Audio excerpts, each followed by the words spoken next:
6:16. But you know,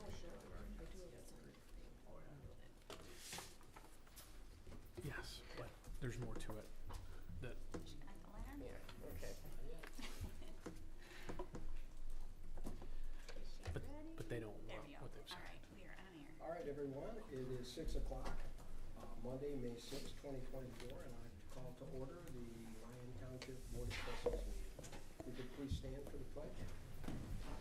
I pledge allegiance to the flag of the United States of America and to the republic for which it stands, one nation, under God, indivisible, with liberty and justice for all. Thank you. Could we please let the roll show that Treasurer Carconi is Okay. the rest of us are present. All right, we'll move on to the approval of the consent agenda. I'll make a motion to approve the consent agenda as submitted. Support. All those in favor say aye. Aye. Any opposed? We'll move on to the approval of the agenda. I have nothing to add. Make a motion that we approve the agenda as submitted. Support. All those in favor say aye. Aye. Any opposed? Okay, we're gonna move on to announcements and communications, and I would like to introduce Alexis from McKenna and St. Brian's Church tonight, which she's been working with the township for a while. She's doing a very good job. She helps Brian on and off and doing a very good job. Also, I would like to introduce Jay James. He is setting building official for us temporarily, picking up for Dave in his medical leave. And Jay, he's doing a wonderful job so far. He's a great guy, and he's doing a good job for our community. So we're very happy to have him here. Welcome. And he wanted to come in and introduce himself, and I just took his thunder. Took it. You all right? Is he going to do the full report? You're going to put him on the spot tonight? All right. So, anyone else? Yeah, I can. Go ahead. Robert and I attended the airport open house Nice. that happened last week. So it was showing, basically the summary was they're going to reduce the length of the runway and widen it to meet aviation standards, and then they're going to try and get some easements to remove some of the trees that are kind of obstructing the approach and takeoff lanes. Okay. And so those adjacent property owners, including us, because we own the trail now, will get contacted and be compensated for those tree removals.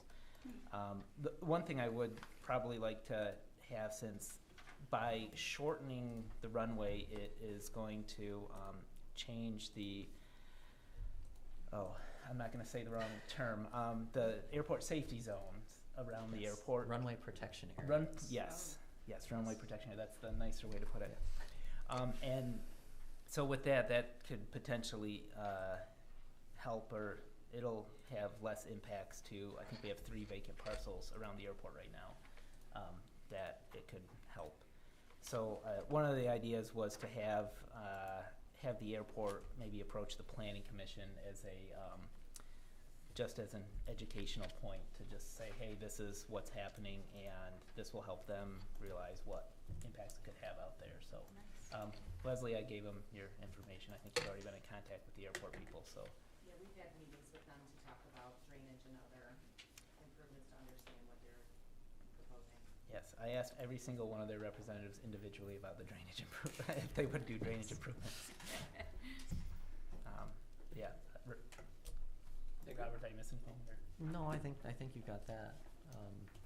I also made it up to the MTA conference and got a couple ideas. I'll follow up with some people on here. And before that, had participated. The city did their annual creek cleanup, and they included again some of the roadsides and drain areas in the township. So just a thank you to them, and maybe we can look in the future at trying to build that up a little bit more to include more of our areas. So. Okay. Thanks for that. Thank you, Chris. Anyone else? All right, seeing none, we're going to move on to call of the public, where you can come up and talk about non-agenda related items. Please keep it within a 3-minute time limit, and give us your name and address for the record.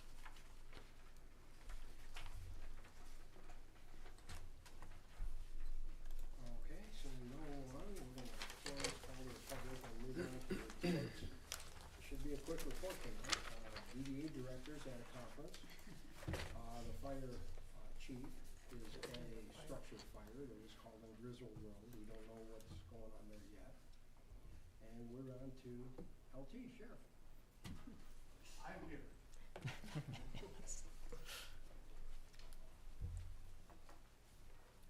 Good evening, everyone. Good evening. Got a couple of housekeeping updates. So the electrical for our new sergeant's office is complete. All the furniture is in and everything's looking good, so we're done. Great. Michelle, thank you for the email. I responded. Thank you. Of I the saw invoice. that. Yeah. Took care of it. The call box, a special thank you to our DPW. Oakland County came and moved our citizen call box from our old employee entrance to the main entrance. But Derek, they came out and moved the signage for us. So that's all set up and everything's looking nice and good down there. The next order of business is we got another fake jury duty scam going around. So I'd like to warn the citizens in the community to be mindful and not fall for these tricks. As of April 19th of 2024, some woman in Huntington Woods was scammed out of $18,000. They got her with you have a warrant for your arrest for missing jury duty. You know, they kept her on the phone for over 5 hours. Oh my She went to gosh. multiple financial institutions. They, threatened her and told her that there was a gag order, so she couldn't talk to the police or anything. So if anyone ever has any questions about a notice or phone call, please, if you don't want to talk to the police, you can call our dispatch line at 248-858-4911, and they can give you advice. But ultimately, just hang up. It's a scam. We'll never create any kind of sense of urgency or threaten you with arrest over the phone. And the last order of business is, as of yesterday, over in the Orchards of Lyon, a citizen observed an individual on her Ring camera in the wee hours of the morning, 2 a.m.-ish, rummaging around in her yard. We received a couple of calls, but prior to our arrival, the individual was gone, right? We put up the drone, we had assets in the air, we couldn't locate him.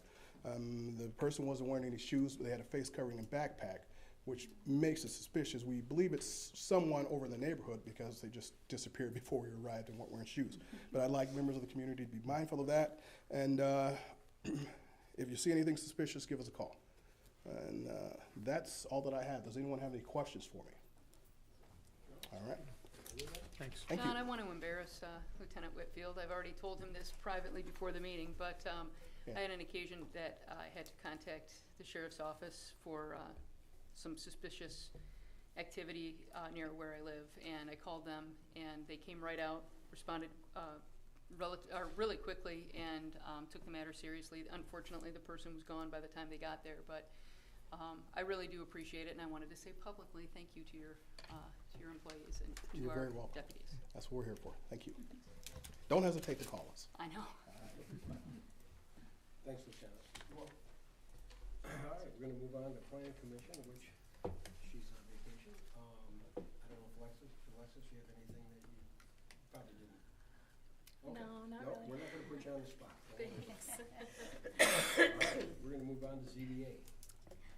I have a report. Oh, you I do. We had a meeting, and That's crazy. on April 15th, sadly, we do not have a meeting in May, but we had a variance request from a resident which would have requested a rear yard setback variance of 3 feet. That was denied. And then we had a kind of a repeat of a previously approved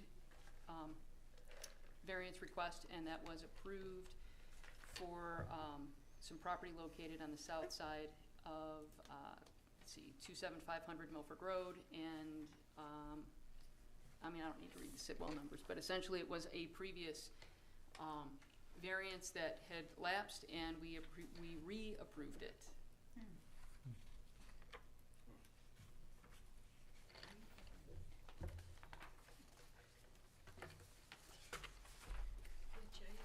Any more? No more? No, that's it. I thought that was. That was on the edge of my seat. That was That's really a lot good. longer than normal. It was an exciting meeting, though. It was a very exciting It was. and I appreciate Carol's guidance in that meeting. Firmness and guidance. Great. All right, we're gonna move on to the building department, and we're not gonna put you on the spot. I'm gonna give it my best shot. There you go, great. So I know that PJ provides you with a pretty thorough packet as far Okay. as number of permits and everything, but some of the detailed ones, Hudson Towns, has started 2 of their buildings. They have 2 more buildings submitted for permit. SPMP has got their permit in for the expansion of their building. Amazon has approved, permits for 209 EV charging stations. And Design USA has submitted for an addition to theirs as well. So those are just some of the highlights. Nice. Well, there's a lot going on here. There is a lot going on. I'll tell you, Jay's been doing a wonderful job. He's very short time here that he got here, and he's really picked up a lot of stuff. We have very good staff, I will tell you that right now. Yeah, we all brag about our staffs here. They're amazing. It's the elected officials that are the problem. Yeah. Well, at least this one. Well. The rest of them. All right, thank you, Jay. Moving on to the water, we had some, so our lower guy approved it, and then he couldn't approve it, so it went up to the next step. And that guy had more questions, so we answered them questions. They were waiting on his answers, and the guy, the lower peer review guy, said, he gave us his boss's number and said, call him and yell at him. Oh, jeez. So we did that. Okay, good. That You was, let him? yeah, we talked to him. So we're hoping that gets moving. I really believe it's close, and I know I said that for 5 years now. No, But I it's do believe it's same gonna plant, just same thing, just different But the spots. water's you been can do. doing good. Yeah. Yeah, the water's been doing good, and we did hit 14 grains today, which is pretty good, And we're on our way to 10 if we can get that second one going, so it's all good stuff. Okay, we're gonna conclude the reports, and we're gonna move on to unfinished business, which we have none. So we're gonna move on to new business. Our first item is a consideration, the first reading, consideration of introduction ordinance 324, outdoor dining standards. Alexis, is that And we've been you? talking about this for a while. Mhm. So, does anybody have any questions about this outdoor dining ordinance? A lot of people's put a lot of work in this thing, and I don't know, I don't know if there's anything to ask, but I'm sure we'll have a few questions. Yeah. No, Anybody? I'm glad that we're making it more accessible. Like, that's gonna be very helpful. And permanent. Yeah, You know, yes. permanent. That's the Yeah. key. Yeah. You know. All right, I'll make a motion that we move AP 23-18 to second reading. Support. Oh, go ahead, Lisa. All right, we have a motion and support. All those in favor say aye. Aye. Any opposed? Perfect.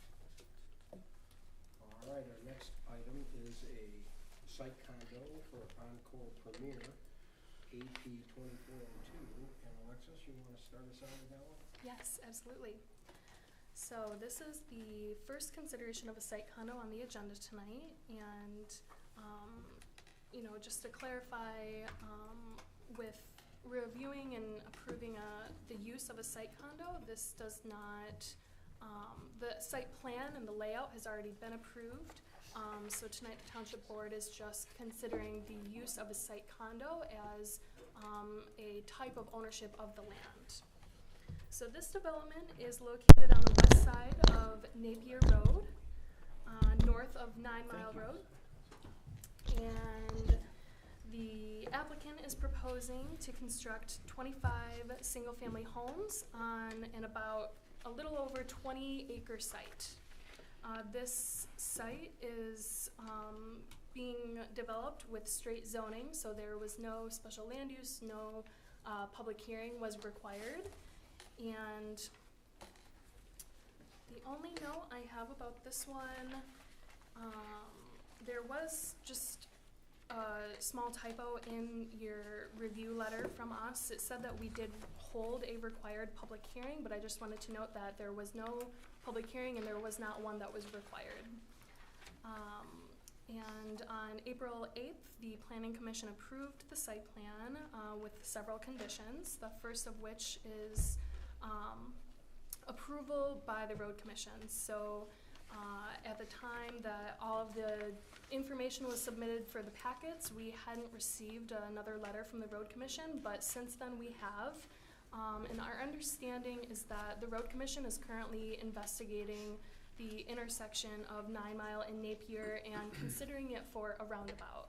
So this intersection, they're considering, if it's not a roundabout, it will be likely signalized. And if it is to be a roundabout, they would like to see the layout of this development changed to have the boulevarded entrance switched to the west side. So there's 2 entrances. They'd like the main traffic flow to be moved a little bit further from the entrance or from the intersection if it is to be a roundabout. So this is something that we will approve administratively. And the second condition of note is that there is a variance request for the utility ordinance, which is on your agenda as well tonight. But this has complied with all of the ordinances, and as a straight zoning proposal, this is in line with our zoning ordinance, and we recommend approval. Okay, any questions for Alexis? All right, Leslie, anything to add? Oh, go ahead, Robert. Yeah, just Go when ahead. you're talking about moving the boulevard entrance, is that, are we planning to have that move regardless of whether the roundabout would be built to allow for it in the future if they're looking at that, or? So what they'd like to do is they would like to see that boulevarded entrance moved only if it is going to be a roundabout. So if it is not going to be a roundabout, then they're fine with the layout as is.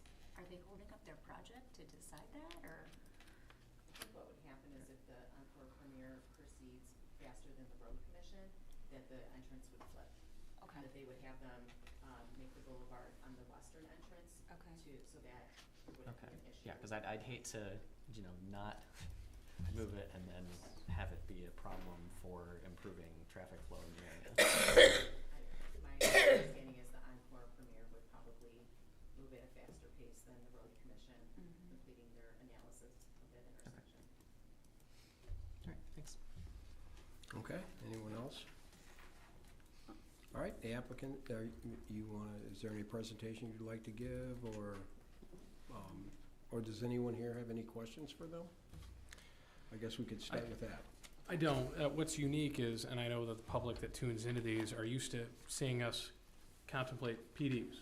So there are often more public hearings involved, and we're actually involved in more of the decision-making nuts and bolts for a site plan. And this is very odd for us to have a site plan that has already been approved by the Planning Commission, and it's sort of here with this sort of, I'm gonna say odd formality where we just approve the land use or the mechanism that they're using. So I don't know that I love that we're only playing that role. To me, it seems like we should be contemplating the site plan, or it just shouldn't come here at all, but this is where it's at. And the condo docs too. Sure. We don't even get to review those. Yeah, that's some good reading. Obviously, the traffic issue, and we got some resident letters, and I'm sure we all appreciated the Anna and Stella letter with their friends, and that was great. And I do agree that that intersection is odd. It's misaligned. We have a couple of those in the township, and I certainly hope the road commission can quickly, not just for the sake of clarifying it for the applicants, but for the sake of the motoring public, kind of clean that up so it's a much safer situation, regardless of the option that they choose. And I don't know, I just had some specific questions. There is a house that's going to exist that's going to be surrounded on all sides really by a road and other units. Is there any type of screening for that individual that's kind of locked down and in place that maybe has been presented to them? Kind of how did that go? You're talking about the existing home that is not part of the Correct. development. The one on 9 Mile, yes. Yeah, so there is some landscape screening. I am not aware if they've made contact with that homeowner, but that might be a good question for the applicant. Okay. I mean, these are, and let me just finish with this thought. When people come through the site condo process and they just adhere to the ordinance standards, I guess it makes it easy in the sense that, they've met all the requirements, all the minimum lot width, all the minimum lot size. I mean, these are all, most of these lots are very nearly half of an acre or more than a third of an acre. So it's lower density, and that's the direction that a lot of people want to see some of the leftover parcels that haven't been developed yet develop. And I think both of these tonight fall into the same category. So I could say this twice, and I won't. But and the other one is even a larger lot development, and I think that's great. It gives people an opportunity to choose to live with a little bit more elbow room. And obviously, in contemplating the properties around here, they're around this development, they're a bit larger than that. So I'm sure that this will not necessarily be a welcome change for the folks next door, but they do meet the ordinance requirements, and it puts us in a tough position to do anything other than just make sure that they've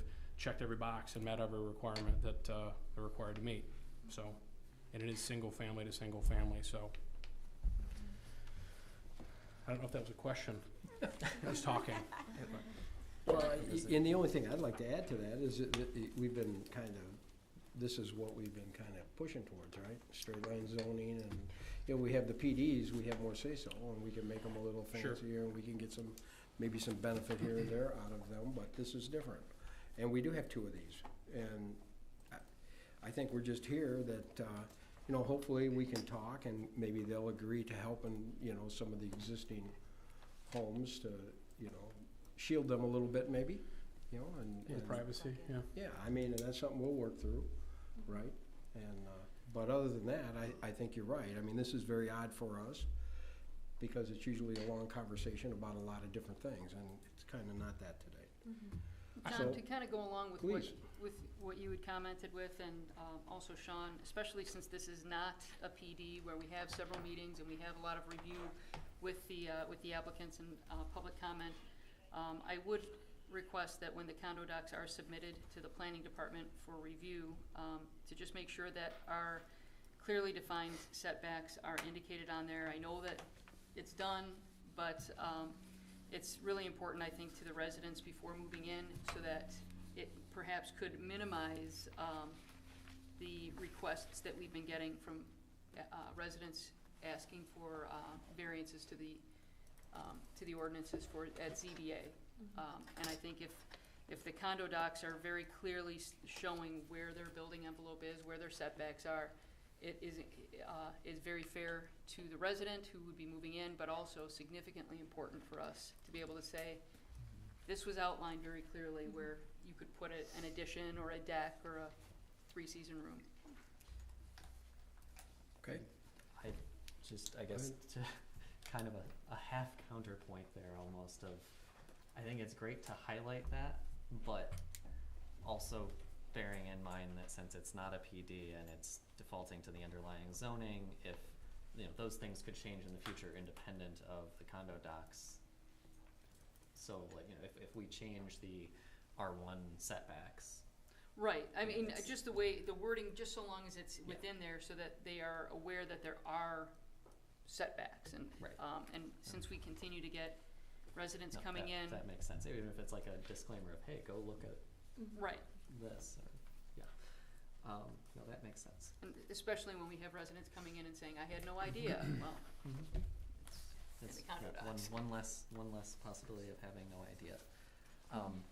Another thing that I had here that I'm not sure if this is really a question for our consultants or for the applicant, but since the western border is, that private road which does fall within the additional, that western parcel that was acquired, obviously there will be an easement there, I'm sure, or there already is, but I'm curious if we know usually if that private road is one of our private roads that has a formal maintenance agreement or not, and if it does, does it run with the parcel? Does this condo and therefore its future HOA then have some sort of obligation to the road maintenance, or how does that affect that situation for the other people living on that road going forward? They couldn't use that road. Not for access, but like I'm saying, if right now it's set up as the current owner, the former owner of that parcel contributes to the maintenance, and now that is just gone, what impact does that have? Like, will the HOA owe some amount just because that was baked in, or is it, well, we're not using it, so that's cut out now, I guess, and just to look at and make sure there's some clarity for those residents. And I don't have a copy of any Fair. maintenance Yep. agreement, and my hunch is that Mhm. Okay. And then I believe the previous residents, the residents had access off of 9 Mile. They may have had an outbuild, there might have been an outbuilding off of Simchak, but the Yeah, main entrance, I believe, is off it of does, 9 yeah, Mile. it does look like their driveway wasn't connected to So they Simchak. might not have even been party to the maintenance of Simchak. Okay. So the only other item that was brought up from the resident letters was the trail access along 9 Mile. And that's been brought up in the past too. With this, you're getting most of it, but there's that one exempt parcel. And I don't know if that was discussed at the planning commission as a potential to fill that in or not as part of the site plan, or was this just as is? Is not discussed. So, along those lines, are they dedicating right of way because the current, I guess the, pardon? I don't know. Oh, okay, cause it looks, so will that sidewalk be in an easement then? Cause the right of way line ends short of that, It would be one or the other. If the applicant, we can't require the dedication of right of way that's, in a straight site plan, so it would have to either be either the applicant can give, voluntarily the right of way to the future 60, or they can provide the pathway in an easement that is approvable by your attorney. yeah, one challenge looks like to me to be that I guess the roadside edge of that pathway looks like it's, I don't know, maybe 20 feet from the edge of the existing right of way, so if you were to continue it straight, there'd be no way to continue it straight without interfering with the road as it entered the property, or, you have to get an easement from that neighbor. Yeah, and when you get in these situations, either the parcel owner may want it or may not want it, but they're gonna probably get a foot trail or something that will happen. So that's the only reason, that's another reason to bring it up. Yeah, I think it would, if the applicant were willing to, if that excluded parcel owner was amenable to it, if they'd be willing to simply make it continuous, I think that would be beneficial. Okay. Anyone else? Any more questions? If none, I think we can make a motion. Anybody want to carve that out?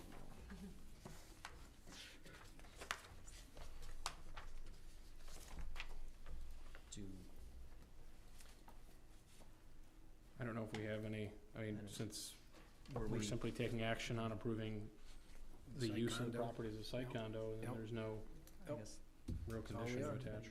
did we have any need to hear from the applicant first, or? Well, No, yeah, I don't- I mean, I- I asked him if he wanted to come up, and Just, you can come on up, come on up. No, I asked you if you wanted to come up, and you absolutely can. Thank you very much. Appreciate it. No. Good evening, everyone. Name and for the Yeah. record, please, Yeah, and address. my name is Balaji Satyavarapu, and my address is 45498 Muirfield Drive, Camden, Michigan 48188. I have submitted the presentation for the board to look into the project. So we are coming up with a very niche product here, and I don't know whether so we can. Brian is not here tonight. Brian is not here, so I think it was in our packet, yeah, we did, Yeah. yeah. I don't want to make Okay. any more than what is required here. Are we doing? I think it's on the desk. It is on the. Yeah, but I think he wants to show us. Well, he said it's on the desktop, so all Oh, we have to do got is it. just pull it up for him, so. See, Alexis, now you gotta be Brian. Password to this site? It should be on it. Right there, yep.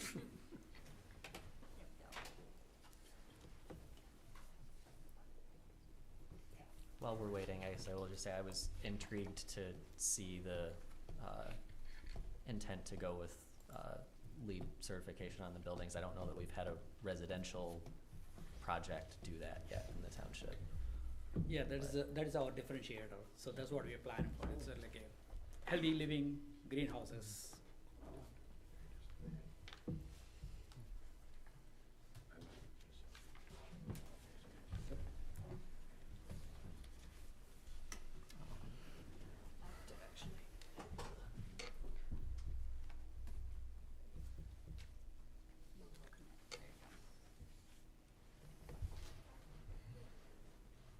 Do you see the password, Alexis? Oh, yeah, it just opened.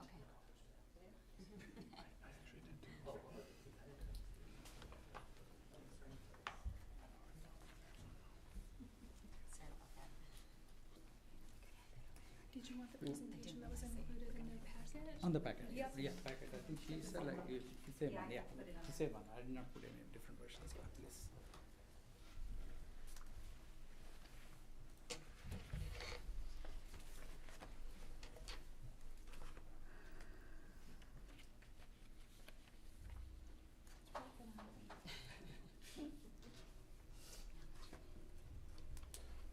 You see that, right, yeah, I think you could push that, I think that's, is that blue now or white? Yeah, I think that means it's connected.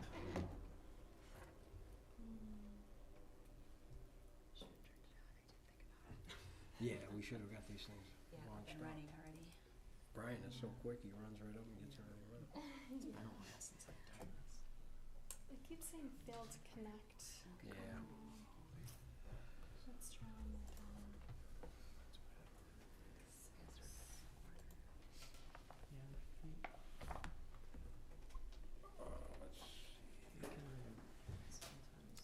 If you wanted to act it out, that could.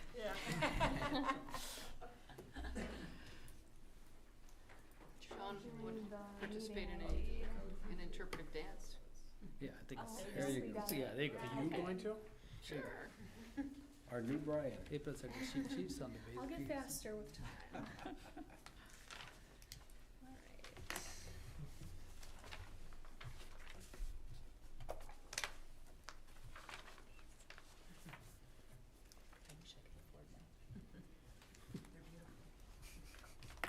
They're different.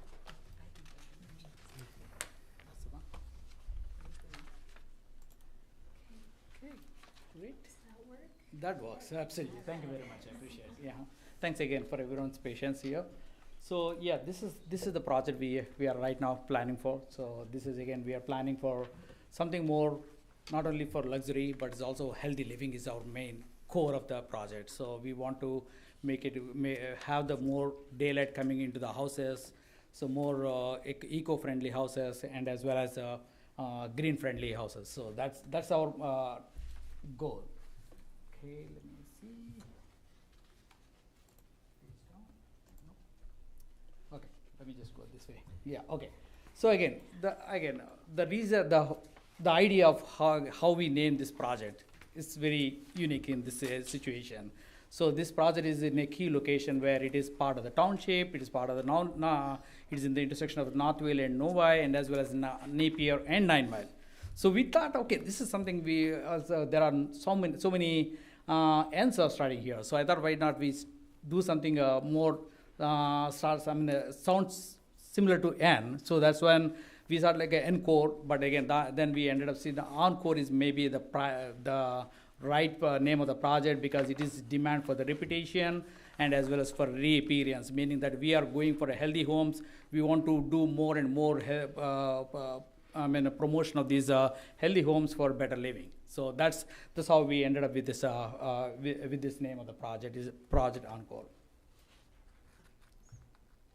Okay, so again, initially back in September, so I got it with the very first submission where I have only 11.5 acres, so that's the yellow. And then later on, we got acquired another parcel west to that one. That is a new extension. So now we are kind of combining those two together, and now like this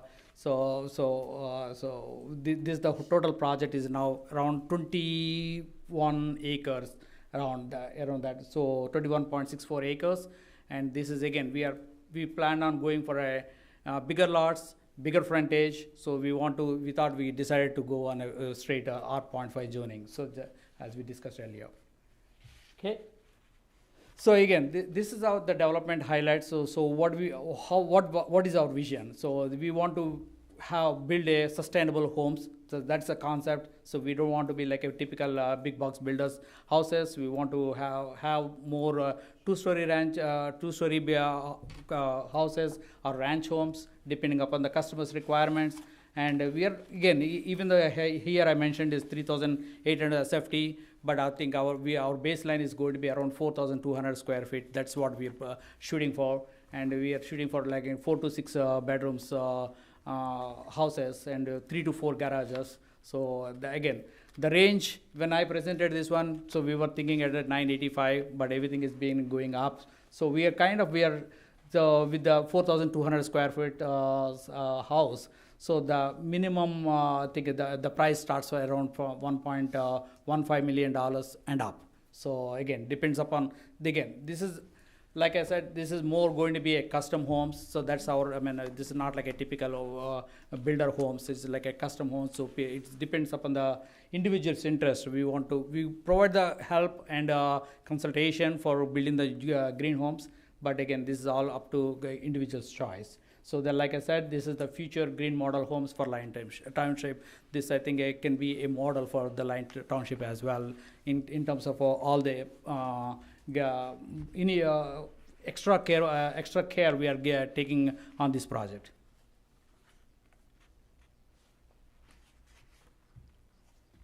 Okay, so this is some of the inspired designs. So we have been looking at. We don't want to begin like a typical old style homes. Like we want to think something modern homes where the more daylight can get into the homes. So this is some of the contemporary and modern style modern homes like a Frank Lloyd. So some of the examples we have taken. So these are all some of the inspired designs. We will have our own design, but I think this is something what I want to give a flavor of what the houses are going to be in that area, in that project.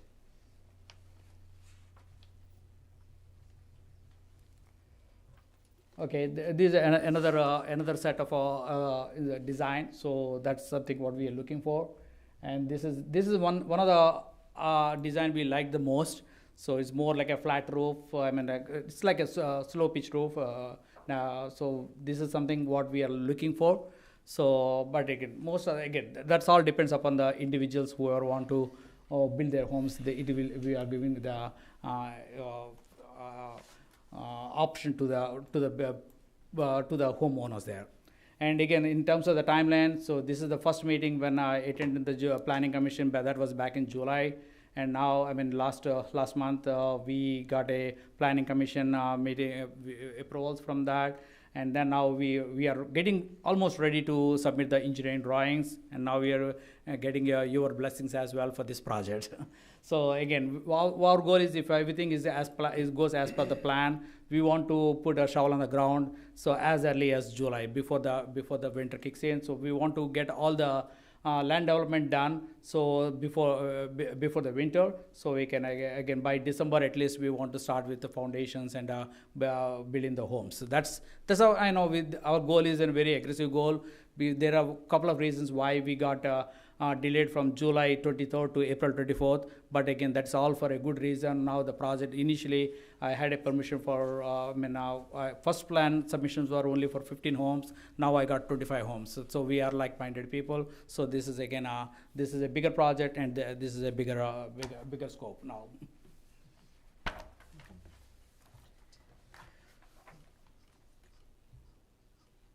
Okay, here some of the concepts we want to introduce here, the lead homes, and again we have a consultant on board, so he's very much into this lead consultation. He's lead certified, so he's helping us in getting all these houses certified for the lead, and as well as this is the living feature. So there are a lot of credits we have to need to take care of before we get that houses categorized as the lead houses, healthy house. And this is a good example. This is again the sustainable homes is what we are targeting for, and the production homes on the right is what again all big builders like Toll Homes, Toll Homes, Toll Brothers, Pulte Homes. They're shooting for, but we are going on a different approach here. Okay, so I think this is the next topic. The SIMCHEC topic is going to be coming up. So I think this is again more like this is a SIMCHEC. We now the new project is now adjacent to the SIMCHEC, which is a private road. And again, so we are not putting any connections to the SIMCHEC. We want to still have the main road access to from the 9-well road. Okay, I think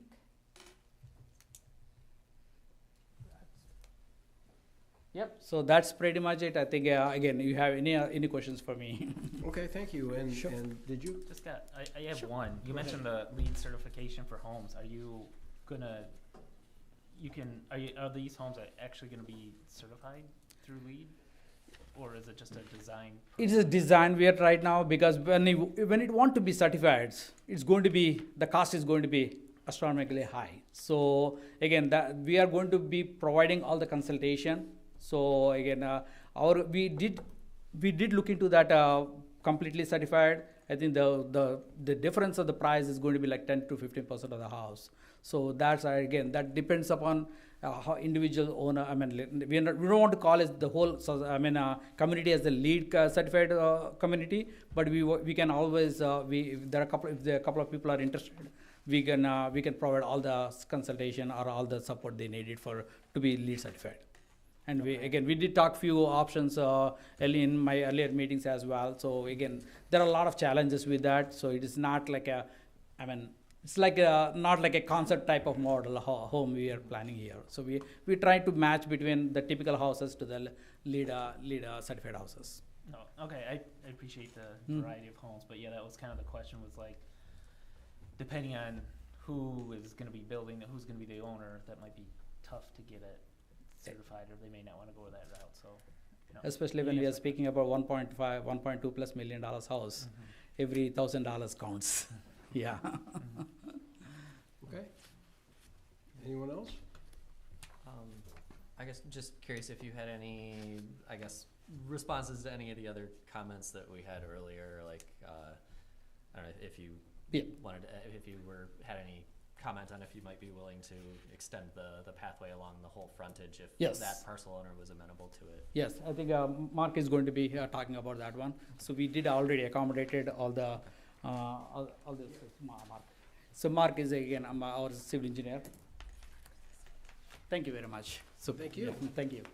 Thanks for the presentation, nice homes. Thank you. Thank you, everybody, for giving us a chance here to talk. There are a few things about this subdivision what nice comments brought up. Need an address. Owner has already agreed to dedicate the right-of-way.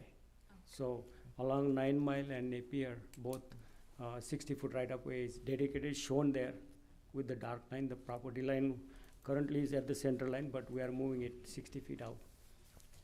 So the sidewalk will be in the right-of-way. Okay. That was one of the questions. The entrance situation is, we'll rectify it and move it to the west side. As Leslie pointed out everything. We'll move it to the west if the project moves faster than the road commission. But based on our feelings, talking to road commission, I think this roundabout is very necessary for this community. And all the letters I read from the owners' concerns and stuff. Regarding that, I think the owners, if they send a letters to road commission, that may help a lot. Because sending this letter to us, this project cannot make this roundabout to happen. We do not have control over it. Road commission has a jurisdiction, and in my opinion, they are moving forward. So it will happen sooner or later. But we'll adjust our entrance if whatever situation comes, and we'll work with Leslie on it. The third thing is about the in the letters there was issues brought up by the residents. I appreciate their concern, but we have made a provision along the east side of the Simchak. We have catch basins in the rear yard and rear yard swells. So all the drainage from the Simchak, half of the road is taken by the drainage swell, and it will go through the pond, and so it is not going to be ponding issue. I just wanted to clarify that for the residents if they are here. Then other thing is one comment about that isolated parcel. We have a landscape plan which was provided, and screening is provided around that parcel to screen with the evergreen trees. It should be in the plans I submitted. Yeah, It is. it is screened. Yep. With evergreen shrubs.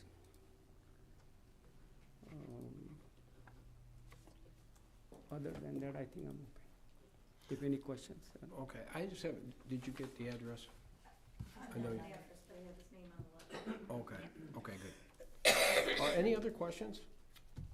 I guess just, sorry, one last Sure. time. I got the comment about the road, the right-of-way dedication, but just on that excluded parcel, do you intend, if the owner of that parcel is okay with it, to continue the pathway as a, Yeah, along it's the not a whole- long path. We already putting pretty long pathway, so this small section, if the owner allows us to do it, we'll do it. okay, thank you. Thank you. No more questions? Okay, thank you. I do want to offer up to the public, I know there are a few residents in here, and I don't know if any of you are in to talk about this one? Oh, okay. Are you? Yeah, please. I don't mean to exclude you. I want you to come up and talk. Name and address for the record, please. So my name is Andrew Suda. I live at 22655 Simcheck Drive and have since 2008. Okay. So my wife and I, Melanie, have sent you a letter dated April 19th stating our concerns about the Encore Premier Site Condo project. I'm here tonight to ensure that our concerns, the people who live on Simcheck Drive, are heard and understood. As we mentioned in the letter, there are some specific concerns, two that I'd like to speak about tonight. Number one is the intersection, which we've been addressed a couple different times, but I want to make sure that everybody understands that since I drive it twice daily, and as well as the potential drainage issues of the new development, which it will definitely pose to Simcheck Drive, which is a privately funded and maintained road. So, first of all, the severe increase of traffic and limited sight distances through the 9 Mile and Napier intersection over the past years have been exacerbated by the large amount of homes being built north of 9 Mile as well as south of 9 Mile and west and east of Napier Road. According to the U.S. Department of Transportation, the average weekday vehicle trips for a household is roughly 6. So being that there are going to be 25 homes built, you guys can do the math, that's about 150 trips per day, all of which are going to have to go through that intersection. So please keep in mind, I would invite all of you to personally visit that intersection if you have not already. As I stated, I drive that twice daily. There are many moving violations that occur on Napier as well as 9 Mile, some of which I see almost on a daily basis.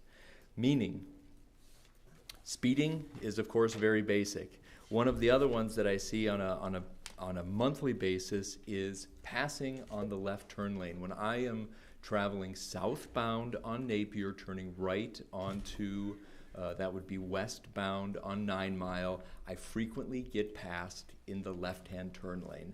Of course, that presents a number of problems, especially if there is oncoming traffic also wanting to turn left, so going northbound on Napier, turning left, or westbound onto 9 Mile. As Mr. O'Neill, you mentioned previously, this intersection has been getting a lot of attention. There's recently been an article published by Anna Suda and Stella Merco in The Ville in the April edition, as well as a couple Facebook posts by Dave Staude in the Novi City Council. So please take a look at this intersection because it's only going to get worse as the population continues to increase there. We need to be proactive about this. So secondly, the land on Simcheck Drive is like most of southeast Michigan. It's very swampy. We have a lot of clay, which does not tend well when you're absorbing water, especially after winter, during spring thaw, and then during downpours in the summer. Drainage is a major concern for us, especially when we see lots of water pooling on the parcel 21-25-400-031. This is the parcel formerly owned by the Miracle family. We assume that the builder is simply going to build up, so use lots of fill to impede and or change the flow of the current water conditions. This is going to majorly impact our road that is privately maintained. So we are asking the Board of Trustees to not grant the variance regarding extension of water and sewer along all bordering frontages. Reference letter from Fairway Engineering dated March 11th, 2024, Bulletin 11. We assume that this also includes storm drains. We do not want to deal with future and rapid deterioration of our road. Please also note that the application dated January 10th, 2024 has some inaccuracies. The present use of the property is stated as vacant. That is not correct. There is one home that is currently inhabited, and there is one barn with an apartment that used to be inhabited. Currently, it is uninhabited. So, in closing, I'd like to recommend you all come to the site, take a look at it, and also drive that intersection to fully understand the gravity of the situation. We definitely need to be proactive in this. Thank you very much for your time. Okay, thank you, and I will tell you, I've driven that intersection since I was 10. And let's just say that was just probably 20 years ago, but yeah, I know. That area has changed quite a bit since you were 10. I know some of the former residents. But, okay, well, thank you for all that. Okay, anyone have any questions? Just want to clarify with Leslie. So to address your concern about storm drainage, they can't impound the water that naturally goes that way. They have to collect it and take it away. So your water situation has to stay the same or get better as a result of their development. And I don't know if That's correct. I didn't know if you had. No, the development will have stormwater management, proposed that meets the township ordinance, which is stricter than Oakland County's, where the township actually has the strictest stormwater management because there are clay soils and there are a lot of areas with wetlands and floodplains. And the variance request, it does not relate to storm sewer. I just wanted to mention that. And then the traffic concern, our planner mentioned the county studying it, and it looks like nothing's in the short term when you're dealing with big agencies, but at some point in time in the future, it's either going to be signalized or a roundabout, and it looks like this plan will be, we don't control that at all, but it looks like the plan will flip the entryway to accommodate for, I guess, the geometrics that are necessary for a roundabout at that intersection if need be. So it sounds like help is on the way. I don't know, there's no date certain. The RCOC has told us that there is no budget for the roundabout in their present 5-year or so planning concern. Yeah. Which is also concerning to the residents because there was a bike accident. A child was hit on a bike. That's also stated in the Ville article this past summer. What else has to happen? Hopefully no fatality does occur before that roundabout gets put in. So we have had, and I don't want to speak for anyone, but we've had lots of projects where we've cooperated. You know, unlike our neighbors across the street to the east that get millions of dollars of road funding because they're a city every year, we get zero. We get tri-party money, which basically allows us to gravel some of the roads that are still gravel in town. I don't know, what's the tri-party generally? 120,000, and it's $2 million bucks a mile road to pave. And I'm not making an excuse, I'm just telling you townships are always at a disadvantage when it comes to road development.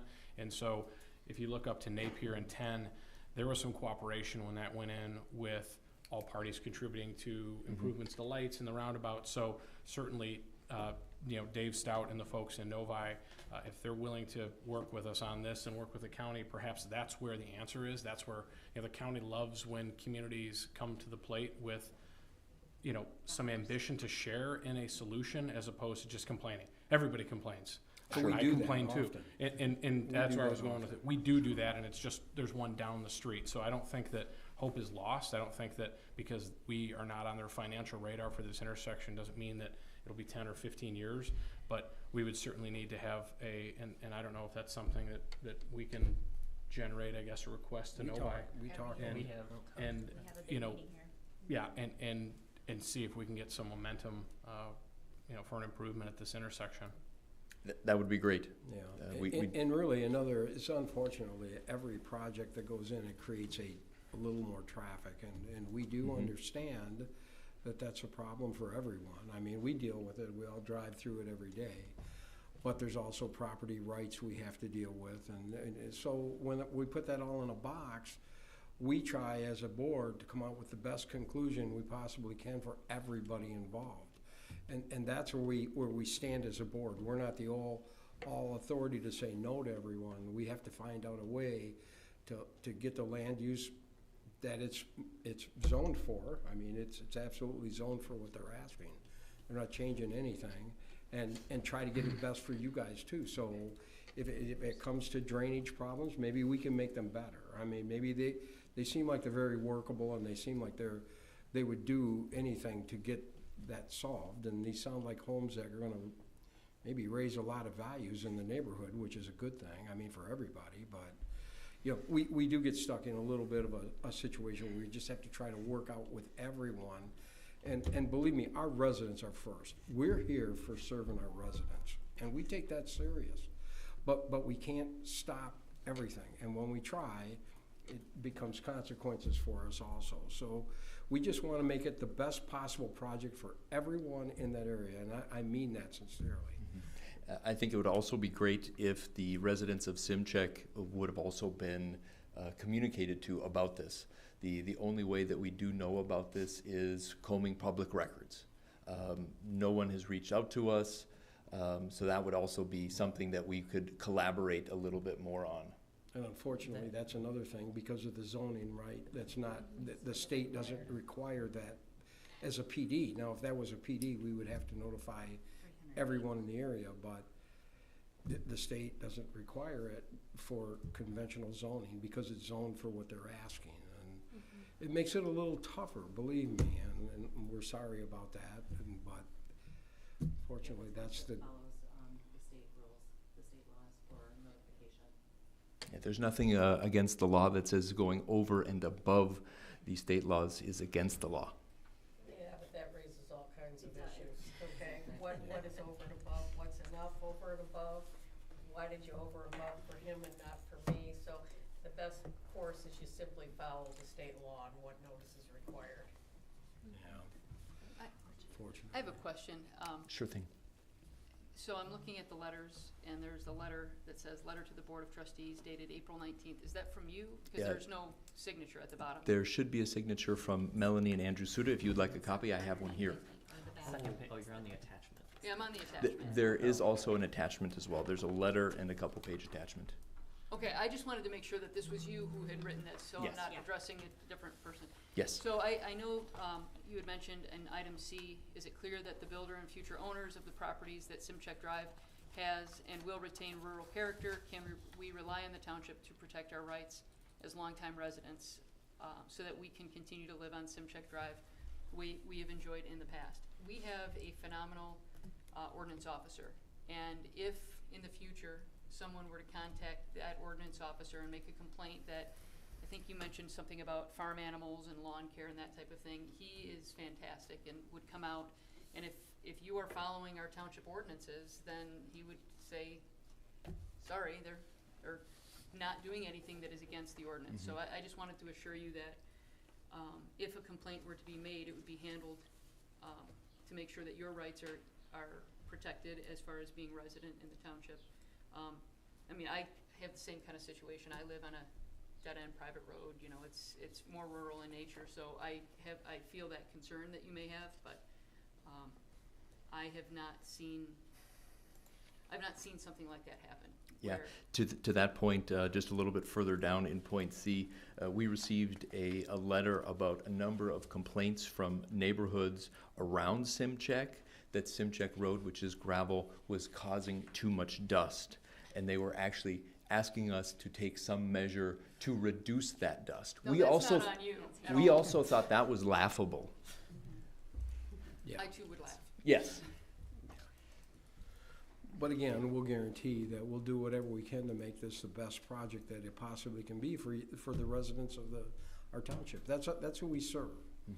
So, but there's a balancing act, and you know. Understood, Mr. Dolan, and I'm not asking to stop No, this. I know that. I know I that. just want to make sure that because of the United States being the great country it is, we as residents are allowed to voice our opinion. Absolutely. And that's what I'm here to do today. And you know, I'll tell you, we have some parameters that we live in, and I get yelled at a lot because I don't adhere to them. I always let everyone talk. Sure. Because that's what we're here for. We're here to serve you. So I guarantee you, our whole staff will be on top and help. If you have any concerns, please call us, and if there's a way that we can work things out, and they seem very workable. They seem like a great bunch to. So I'm just saying, there's not everything we can stop, but there's sure things we can make right. Okay. So thank you for coming in, and we like when people come in and talk. Believe me, it's not enough of it. Yeah. You're very welcome. Have a good evening. Thank you. Thanks, you too. I'll just add on that I have driven and I biked through that intersection, and the biking part is pretty scary.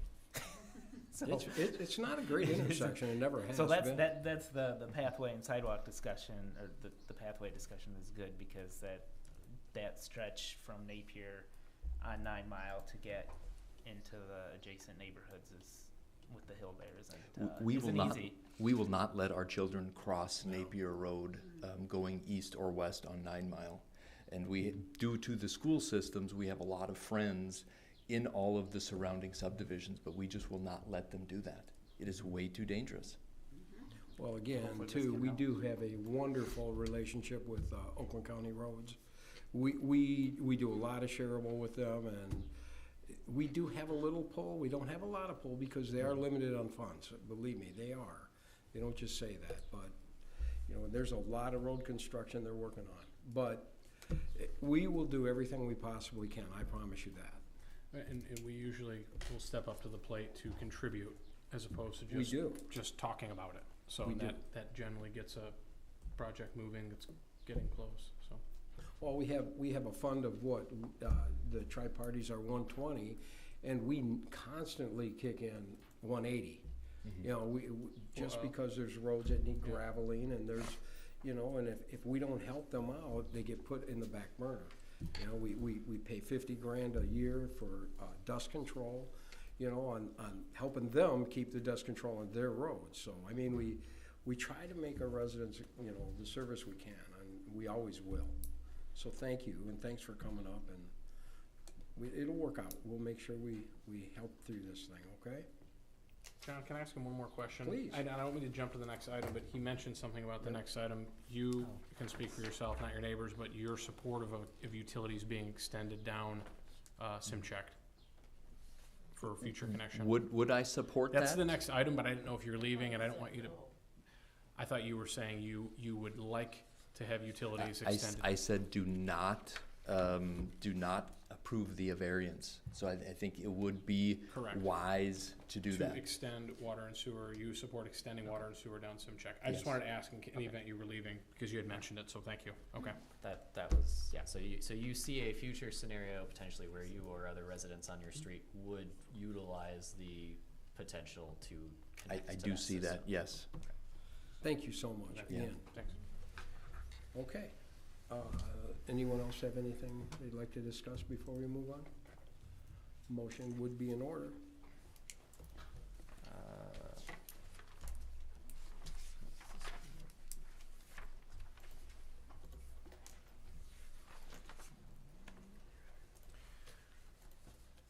I'll move. Are you gonna? Go okay. ahead, go ahead and do this I one. heard you, I'll do the- I'll so do I the was next gonna one. wait. I'll move the approval of AP 24-02. Support. Sorry, Michelle. No, go ahead. All right, we have a We're all motion and slow support. tonight. Is there any further comments? All right, all those in favor say aye. Aye. Any opposed? Okay, thanks. We're gonna move on to the utility ordinance variance, request for Encore Premier. And we kinda talked about that a little bit. Do you wanna explain it, Leslie, or at all? Yep, because the development is somewhat unique in that it fronts on three roads. So your utility ordinance, does not designate private road versus public road. It's just if it fronts on a road. Utility utilities are required to be extended. Currently, there's an existing force main along 9 Mile and an existing water main, and this applicant is proposing to extend along Napier Road, which we would anticipate being extended in the future. In addition, though, the development, as you're aware, fronts on Simcheck. So the question before you tonight is whether to grant a variance to not allow the extension of sanitary sewer along Simcheck and the water main along Simcheck. This is somewhat unique because we do not see utilities extended on large acreage parcels very often. Actually, I can't even think of a project in Lyon Township where they have been extended.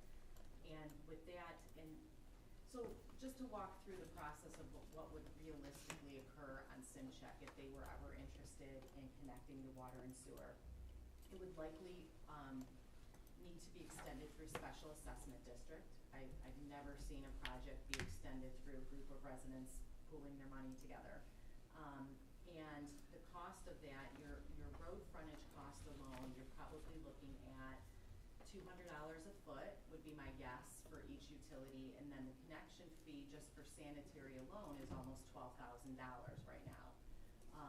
When I'm looking at this objectively, I don't see a large need for Simcheck to be served by public water or public sanitary sewer. But that is really the information before you tonight to make that decision. Did you say it's already on 9 Mile on the frontage? It is. Oh, okay, so they have to run it down all the way down The developer Simcheck. would be required to meet your ordinance without a variance. They are required to extend it along the Simcheck side, even though it will be in the back of their lots. So they won't be connecting to the back of the lots. It would Right. almost be they would have the water and sewer in their front yard and in their backyard to be able to provide a future extension for Simcheck. Leslie, aren't there some extensions for utilities off of Griswold on larger acre lots on Bel Air or Costley Lane? Doesn't one of those have, doesn't Bel Air have? What's one further down, the one we just did? Bella. So I think there is a precedent for larger acreage, larger lots. Dolly Road has water main. Dolly. Dolly Road has sanitary sewer, but it wasn't extended. It was really extended along that route through a special assessment district to get to Griswold. So it wasn't a situation where the residents on Dolly necessarily petitioned it. And that goes back to 2006 as part of the Southwest Sewer. Were they a party to it? There were some of the parcels, yes, because it was owned by one individual who wanted to be part of that SAB, if I recall correctly, but that was a while ago. Yeah, I mean, it's a unique situation. I guess I just feel like if there's neighbors there and they want it and their ordinance requires it and they're not asking for $1 million houses to be built behind them, that's just what's going on, and it's already there on 9 Mile. This isn't gonna be a huge main. This is the only chance they're gonna get to do it, and this is really small in the grand scope of what's being done next door, so I'd be supportive of putting it in. I mean, especially water for fire protection, but sanitary, I mean, there was talk about the soil conditions. I'm sure that any field failure is gonna be super expensive, potentially an engineered field out there too, so this could present a win for the neighbors next door. And the utilities on 9 Mile were already present. Right. Yes. So I have a question. When I'm looking at the, so this development doesn't go the full length of Simcheck? No, it does not. It's just the first parcel on the east side of the road, which was, I believe, the parcel 031, if you're looking on Gateway or one of those. I'm not looking on Gateway, but Okay. is that the? It goes, It's Is up this to one? that southern, Okay. the southern line of that. So, if this had be extended, it would not actually extend it to the end of Simcheck, no, it would extend it. just to that, It looks like about 980 feet. And it would, essentially, it would open up 2 parcels on Simcheck to the availability of water and sewer. And what that means is if their home is within 200, and I think it's 250 feet in the ordinance, I'd have to look up the definition of availability. But whatever that designation is, if their field fails, they're required to connect in that case. It's not optional. Right, Water main is- that's the potential negative. That's the negative, so they will be forced into the tap fee, and also they have to run the pipe from their home to the main and demolish their septic tank. So that's all part of connecting to sewer. And that does not, like, so again, as far as SimCheck, I would agree with Sean that as far as water, I think it's very important to have for fire and protection with, you know, having a water, or having fire hydrants, but it's only like essentially less than half of SimCheck. But still getting water halfway down SimCheck and getting a hydrant halfway down SimCheck is better than no hydrant there. So But we aren't gonna put hydrants in wouldn't they have to have a people's hydrant? backyards, we're not gonna put a Well, it's not in their hydrant on backyard. SimCheck. You Yeah, have if to they have put the hydrants main- along certain sections of Okay, main, so okay. there'd be at least one. Okay, in their backyards, cause And- it won't be on SimCheck. Well, it would be. Well, it would be behind, it would be along SimCheck. Okay, but on their property, It would be you on their can't lot. put it on SimCheck's property, on the road. It wouldn't be on their lot, it would be Oh, it in, wouldn't be? Okay. no, it would be outside of their Outside. parcel, it would be in whatever easement where easement. SimCheck Okay. existed. Yeah, an easement that through shape, the Well, that if area. the easement Okay. allows for I mean, public utilities, if not, it has to go on the lot. if, Because yeah, the developer might not have the right to be able to put the utility in SimCheck private road right of way. Well, we may find out how bad some of the residents want it. Yeah. I mean, in all seriousness, I mean, what's the cost of a connection? Is this gravity or pressure in this area?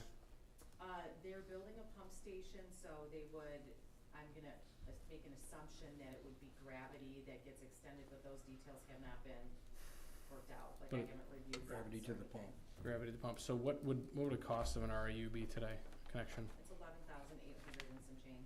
So, but an engineered field is probably $40,000, right?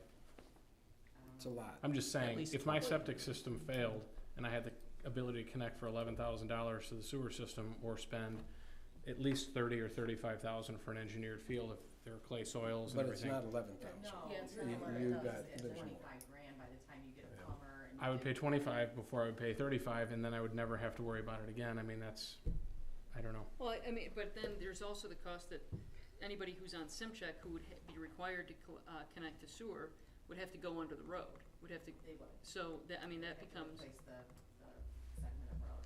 so initially, coming in tonight, I was like, oh, they should not get an ordinance at all, until I started to think through, when you had mentioned the cost for sewer, is there the same requirement for them to connect to water if their well fails?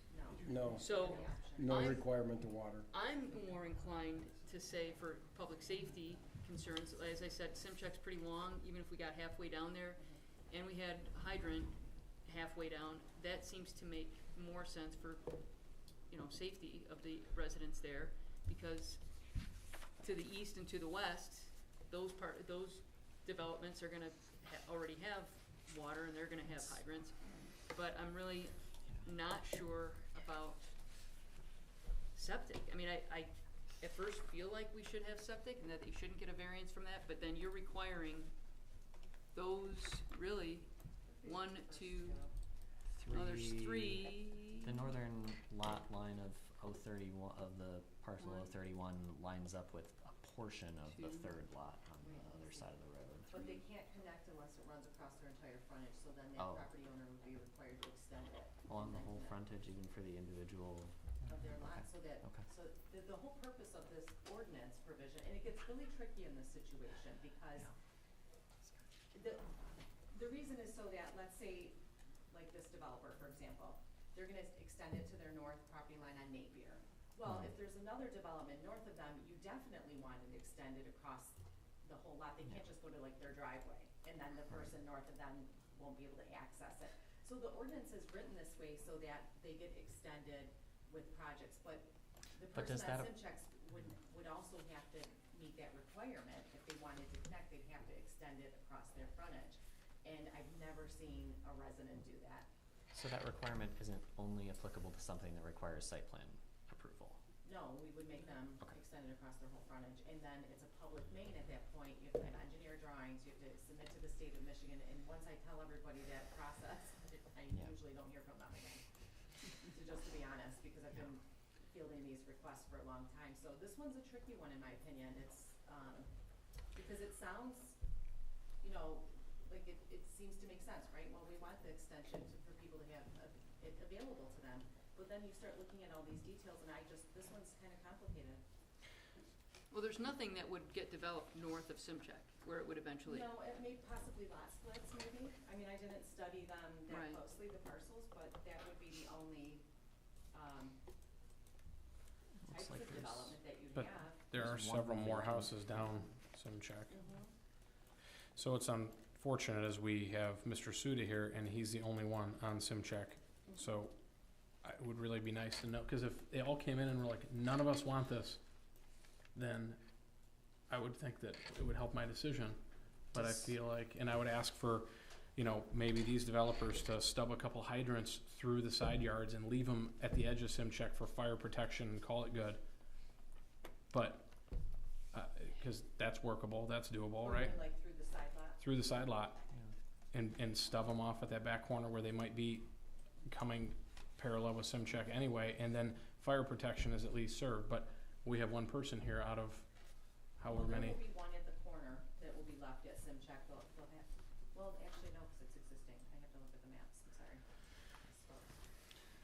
Is this, do we know, I guess, is this a, maybe this is a question for the developer, but is this kind of like a critical path item right now? Or would it be feasible to table this and attempt to get a better feel for whether there's large interest or only interest from one resident on Simchek in future connections?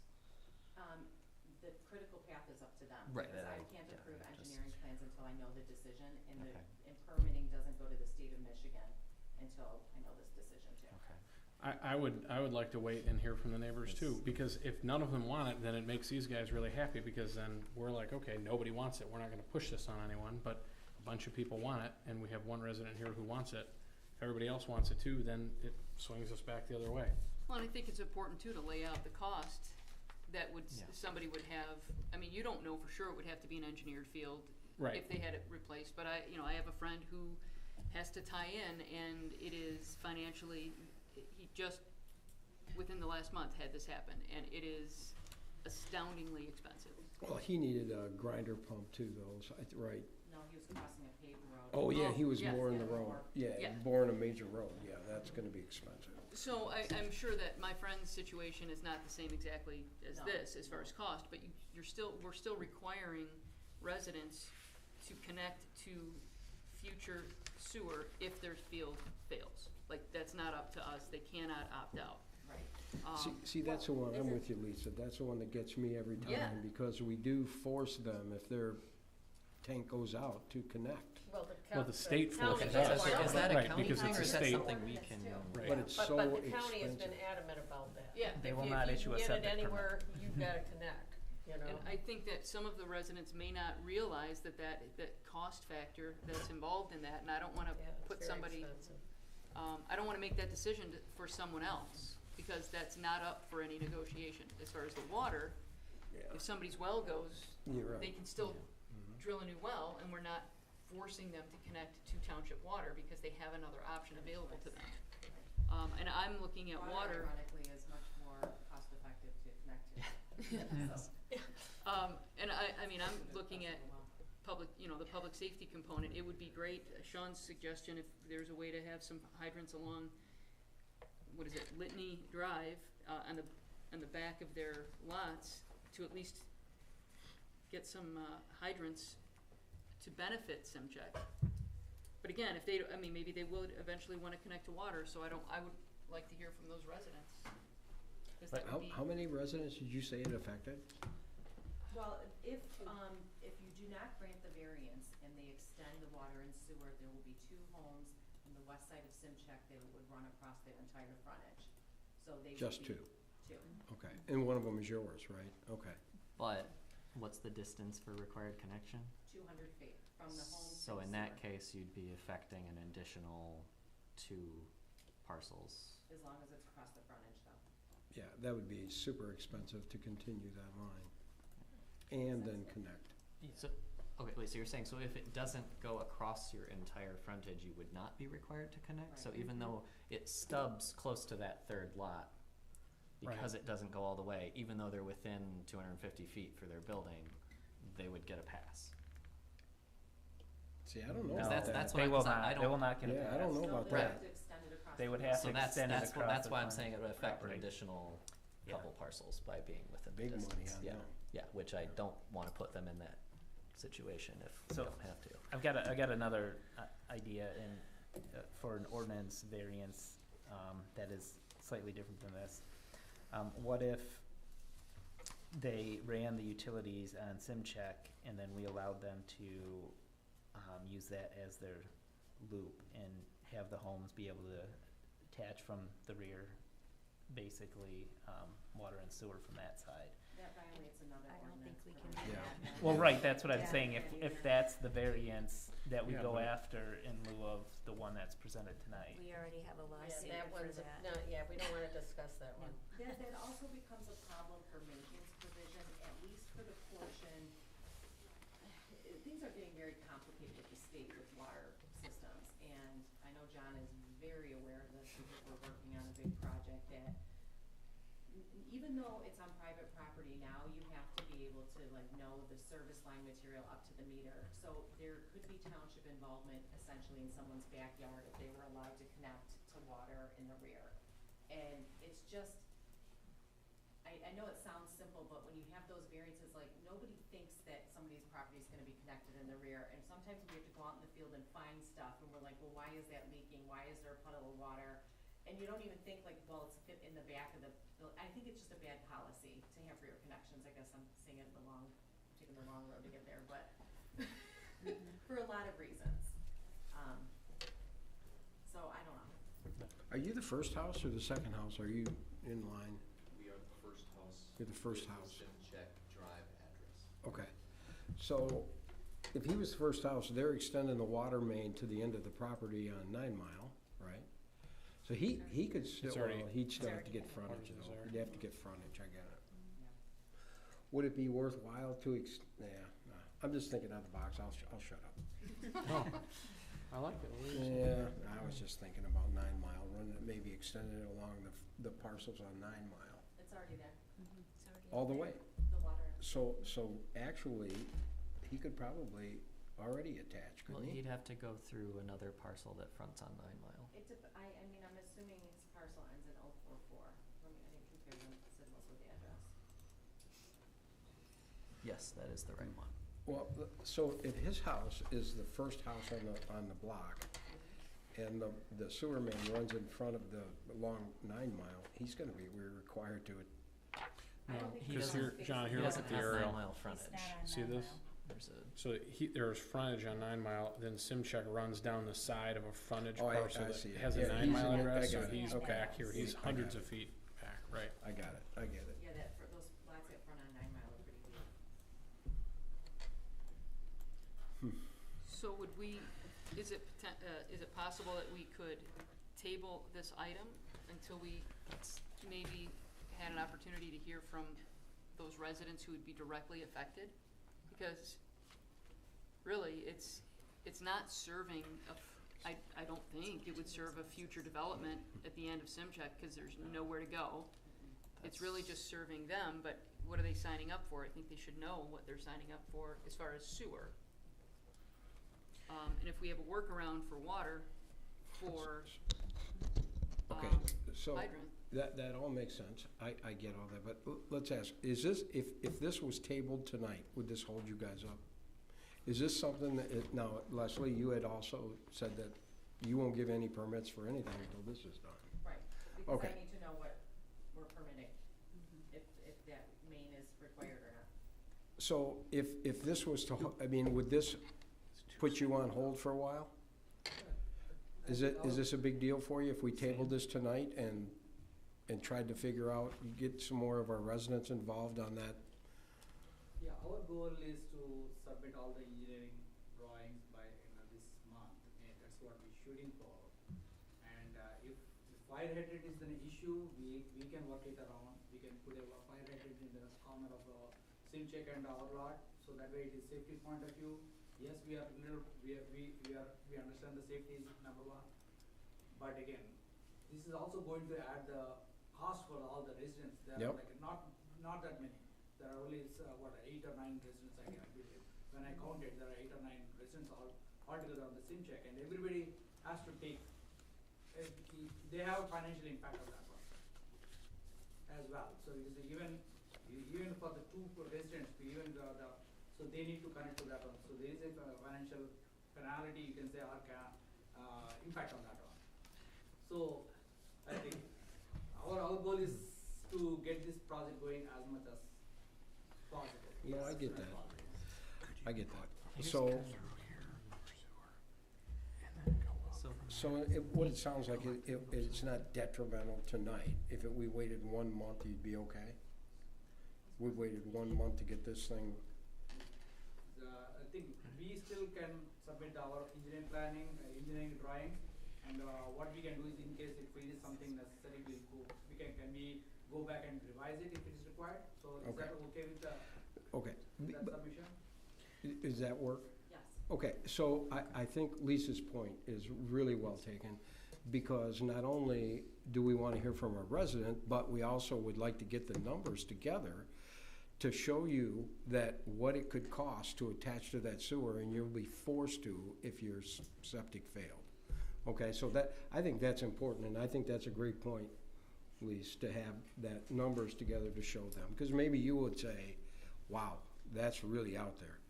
And So. if I may, I think Ms. Blade's point of separating, not having water and sewer, but one or the other, in this case, water, is a good option. And that is a good option, but I don't know the feasibility of that yet. We'll have to figure that out, right? Is that feasible to do something like that? Just water. Put water and no sewer? Okay, well, that's feasible. And we can get them an answer in 4 weeks. We'll be back Yeah. here. So there's plenty. We have a date certain. We'll be back here on June 3rd. If you're tabling it for 30 days, if that's or for Well, till our next I would meeting. suggest we do that. I think that's a great idea. That'll give us an opportunity to find out if you're really serious about the cost, and we can go from there. And that's great. We can work that out, okay? All right, somebody want to make a motion? I'll make a motion to table the variance request for Encore Premier to our June meeting. Support. All those in favor say aye. Aye. Any opposed? Okay, thank you so much. Thanks. All right, we're gonna move on to Silver Lake Meadows Site Condo. Same as the last, except different. So, you wanna bring us in? Yes. Thank you. Okay, so Silver Lake Meadows is another site condominium. It is located at the southeast corner of Silver Lake Road and Pontiac Trail. It is a little over 51 acres, and they are proposing 40 detached single-family homes. It should be noted that there is about 7 acres that is in the north part of this parcel that will be split off. It's not been split yet, but that will not be a part of this development. At the April 8th Planning Commission meeting, they reviewed this project and approved the site plan with several notes. First is about the landscape plans and tree preservation, compliance with the tree preservation ordinance. So since our letter to you was written, they have submitted revised plans. Originally, there were quite a few trees along the property lines that they were proposing to remove. This revised set of landscape plans, which is in your packets, has been changed. So now nearly all of these trees that were along the property lines are going to remain. There are a few along the north property line that they need to remove for grading purposes, but we understand that these the neighbors along this area in the Martindale Meadows neighborhood, they strongly wanted to keep these trees, and the applicant also, they don't need to remove them for grading purposes, so those will be retained. There are a few other landscape amendments to the plans that we will be reviewing administratively, and the other condition that the Planning Commission added is for the pathway to comply with the pathway ordinance. They initially proposed to not have that pathway extend along that 7 acres that is not part of the development. but the planning commission felt that that connection was very critical to make that connection to the Pontiac Trail intersection with Silver Lake Road. So that will extend across the western property line, but not along the north. So it will extend to the north to that intersection so that folks can get across Silver Lake Road. And I think that's all I have on this one. We recommend approval of this site condo, and happy to answer any questions. Okay, thank you. Any questions for Alexis at this time? In theory, that northern edge pathway would be dealt with either whether it's constructed or a contribution when that separated parcel would be developed, right? Exactly, yep. Okay. I thought I read somewhere in the letter that, and I can't find it now, that the split has to happen before moving forward. And I don't know where I read that. So the split will be processed through permitting, and it won't remain with the rest of the property. It just has not been processed yet. But does that split have to happen before this moves forward? No, Okay. no. I thought You're considering it site condo, right, that's a. Right. Okay, I thought So I read that that piece somewhere, but I don't. Gets cut out of it, or that happens between the time that we approve it and the time that the actual plat would be set for the condos. When they submit their condo docs, which part of it is Exhibit Bs, which shows the layout of the units, it would be my assumption at that time is when they would split off this remainder parcel, but that remainder parcel also has to provide easements to service this development, so there's gonna be a lot of legal documents that follow. But that is for sure gonna be split. It's not gonna be like in a couple months they say, oop, my bad, like my students would say. Come in with The new one is my fault, by the way. My bad has lost its luster, and now it's my fault. I like my bad. You're out of date, sir. So, I'm gonna tell my students tomorrow. Revision to the site plan. Okay. And then, my other question for you is, will the retained trees that were just discussed, will those be protected within the condo docs, or is somebody gonna get aggressive in their backyard and just mow them all down after the whole fact? That's a good question. I know, that's why I asked. Hang on one second. I think we'll get that answered by them guys, okay? Okay. By the applicants, if you don't mind, Just because they can answer that better. Any other questions, Lise? No, that's it. Oh, okay. Anybody else?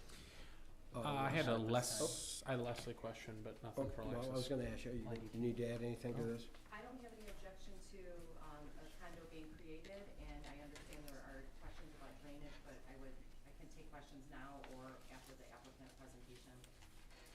Okay, you wanna talk about that now? I'm assuming it's drainage. Of course it's yeah. Do you wanna ask now, or you wanna? Do you wanna go first, or do you want me to go Well, first? it's the same question. Is it? Probably. No, it's that there's concern about, so the drainage at the southeast portion of the site, that is the one remaining wetland that is proposed with this development. And obviously you don't want to starve the wetland with water, but that is like a very isolated low spot that leads onto adjacent parcels in Martindale Meadows and the Deer Creek neighborhoods. So I guess that is the big concern on making sure that whatever can be done on that to prevent any off-site flooding would be great. So That was my question. I think they were gonna answer that. Stormwater, management a little bit. So the entire development is extending rear yard storm sewer. The two lots at the southeast of the development, and I'm not on the right plan sheet right now, so I can't tell you what those I think it's on lots are. 8.0 or 8.2. Thank you, 33 and 34. So the storm sewer is being extended to those lots as well. So it will pick up the sump pumps, the footing drains, your roof drains. What it won't pick up is, let's say somebody puts a playscape in the backyard. So there's gonna be a little bit of the natural lawn that will still discharge to the wetland. Everything else in the development is being picked up by rear yard storm sewer in a pipe, or the road, the drainage for the road is actually going to be open ditch, which you don't see in very many developments because these are larger lots. All of it will discharge to the northwest part of the site, It goes through the remainder parcel, and then it crosses Pontiac Trail to the north and ends up in a large wetland complex. And I'm assuming the applicant's gonna go through that when they give the presentation. But that's the overall design. Now, there was, I mean, I might as well just keep going, right? So, I know the residents, in the neighboring development had concerns and had drawn pictures along over these large arrows. What those large arrows are, they're overland flood routes. That's if in the event a pipe broke, we require design engineers to basically design how it would flood so it doesn't go into people's homes. That's an emergency situation only. That is not the drainage pattern for the site. There's pipes and structures all over the place on here. So it's sheet C 8.0 that shows that I think where 33 and 34, most of those yards are excluded from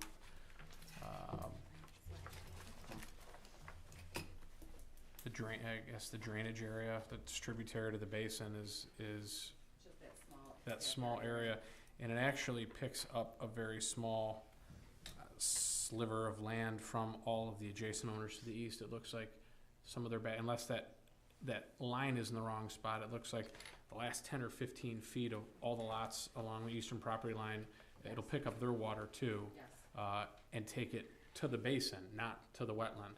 So that should improve any flooding or any overburden on. If there is any in Martindale Meadows, yes. Correct, because there's actually less water, I think, in this design, if I'm reading it right, that will go to this area than currently does. Is that okay? Yes. Okay. And so just also, you know, just for any of the residents that are here from Martindale Meadows, so the process is that the applicant has their design engineer design the project to the township standards, and they, which I mentioned in the last application, are actually stricter than Oakland County's. I'm the township engineer. We review them to ensure that all projects meet those standards, and this project does meet that standard. And I know there were some concerns expressed in correspondence that we received today that there wasn't, like, basically a QA/QC review. We act as that for the township. So we are hired by the township board to make sure that these projects meet the standards and that they don't cause flooding, that they actually improve existing flooding problems. So I just wanted to get that. Okay. Anything else for Leslie before? Okay, you wanna come on up? We'll bring up the applicants. I know they have a presentation for us. Good evening, board members. My name is Patrick Carana, 61140 Ladbrook Drive, South Lyon. I'm the representative for this new development. Thank you, Alexis, for explaining what we're doing here. Basically, our big thing for today is just getting back from last month's meeting on April 8th. We've included extending the pedestrian pathway along Pontiac Trail to Silver Lake Road, constructing a sidewalk connecting Barclay Drive on the east property line, along with landscaping and screening measures, and we've also reduced the number of trees to be removed. Furthermore, the landscape island was added to the cul-de-sac with a 20-foot wide greenbelt along Pontiac Trail with the required plantings that have been incorporated into the plan. Just to correct you, Alexis, in regards to the trees, I know you said the north property line. So on April 8th, and I'm sure I'd like to address a lot of the concerns from Martindale Meadows. A lot of you guys have reviewed the plans that we submitted on April 8th. The Planning Commission gave us a couple recommendations, and with doing so, with our engineers from PEA, we met on site, did a full field walk, and was able to see exactly what trees need to be removed and what doesn't need to be removed to accommodate our drainage. In doing so, the previous site plan showed a total of 149 trees being removed. Our current plan shows 93 trees being removed, saving an additional 56 trees from the previous site plan. For this current plan, 6 of them are in the northeast corner, which basically is just north of Barclay Drive, where we're gonna have a connection pathway. And 17 of the trees are along the right-of-way of Pontiac Trail that are necessary for removal for the installation of the required pathway and the storm sewer outlet. The remaining 70 trees to be removed are on the interior site of the grouping of the island that is known as Wetland A. Okay? No trees are going to be removed on the north property line, and no trees are going to be removed on the east property line, with the exception of the 6. Out of the 6, they are roughly, probably about 50 feet to the north of the last property owner on Martindale Meadows off Barclay Drive. And then there's 2 trees that are gonna be just inside this property line, obviously on our property. Out of those 6 trees, 2 are in poor shape, 1 is good, and the other 3 are fair. So we were able to push over the storm and the drain fields on the east property line and the south property line to accommodate not removing any of these trees. So I know that was a big concern. As far as the drainage, I think Leslie did a really good job about explaining the drainage. I'd like to have John Curry from PEA come up, and any further questions you guys have in regards to storm or drainage, he would be happy to answer, same as me. Okay, just real quick, any questions? I don't think so. Do you want to put up the, I was gonna ask take you. this down and maybe, because I Alexis, think you- the aerial, I can see as I'm looking at an aerial where, Yes, pointing to those trees would be helpful. when you say north of Barclay, We I got think I'm it. pretty sure Right I there, know. they're right there. Yeah. You'll see it right in the corner, but So we can go to, and I can show you the trees, C-1.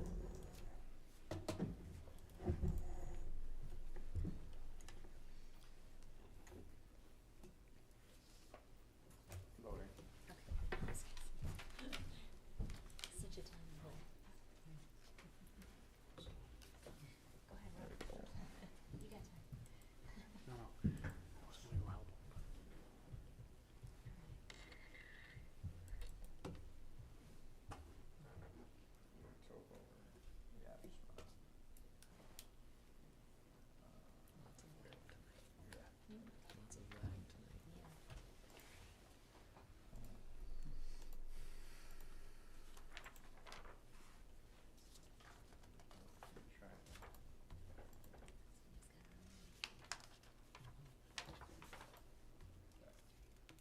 Zoom in.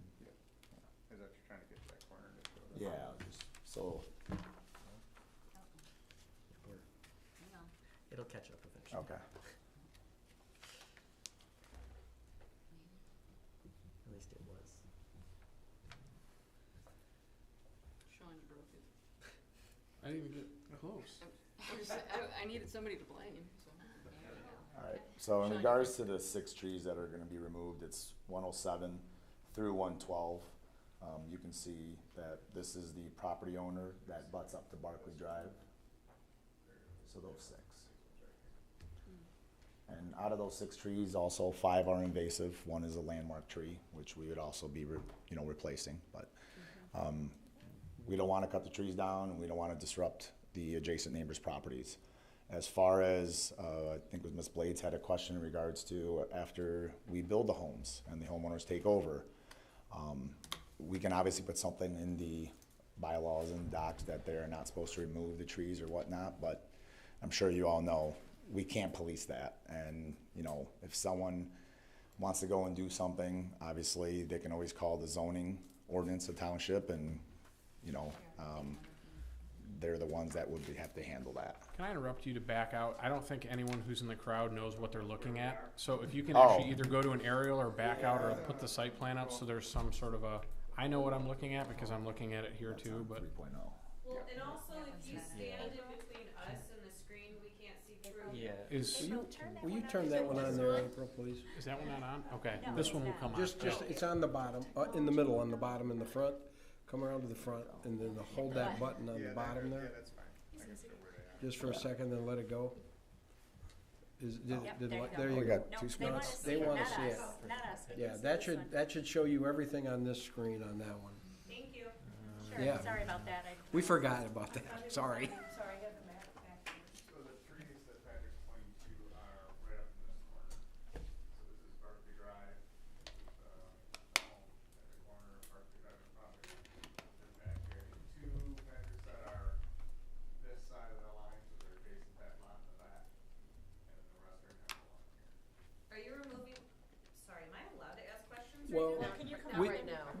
do is, Yeah. what we'll do is at the end, I'll bring you on up and you can ask all the questions. We'll let you guys come up. Keep notes, keep notes. So yes, I know there was a big concern that you guys received this morning in regards to the trees and whatnot, but after last month's meeting, we did try to go and make a big impact on these plans to try to, like I said, we did move on some lots the drain fields up 15 feet to accommodate for not cutting these trees as well as the storm sewer. So as far as the impact goes, that whole east line and the south line, you have 6 trees. And as far as those six trees need to be removed so the grades can be raised to prevent stormwater backup into the backyards of our proposed lots and to prevent runoff onto the adjacent parcels of Martindale Meadows.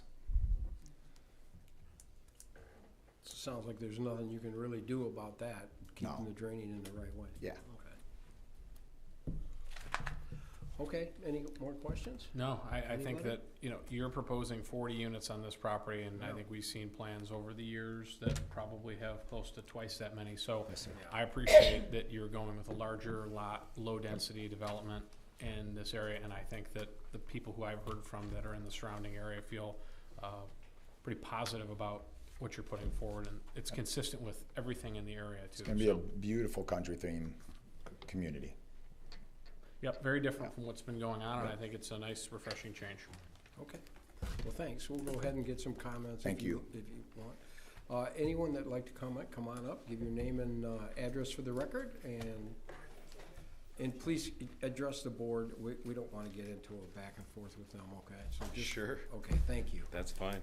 Thank Thanks. I'm Joe Cusimano. I'm at 29369 Hampton Court, New Hudson.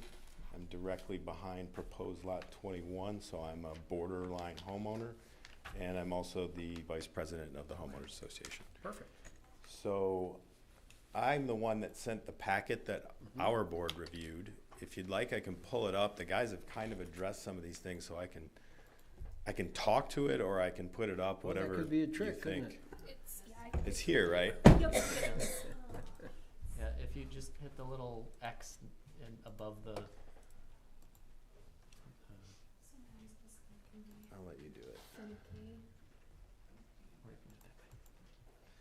I saw Catherine stuck it in there somewhere.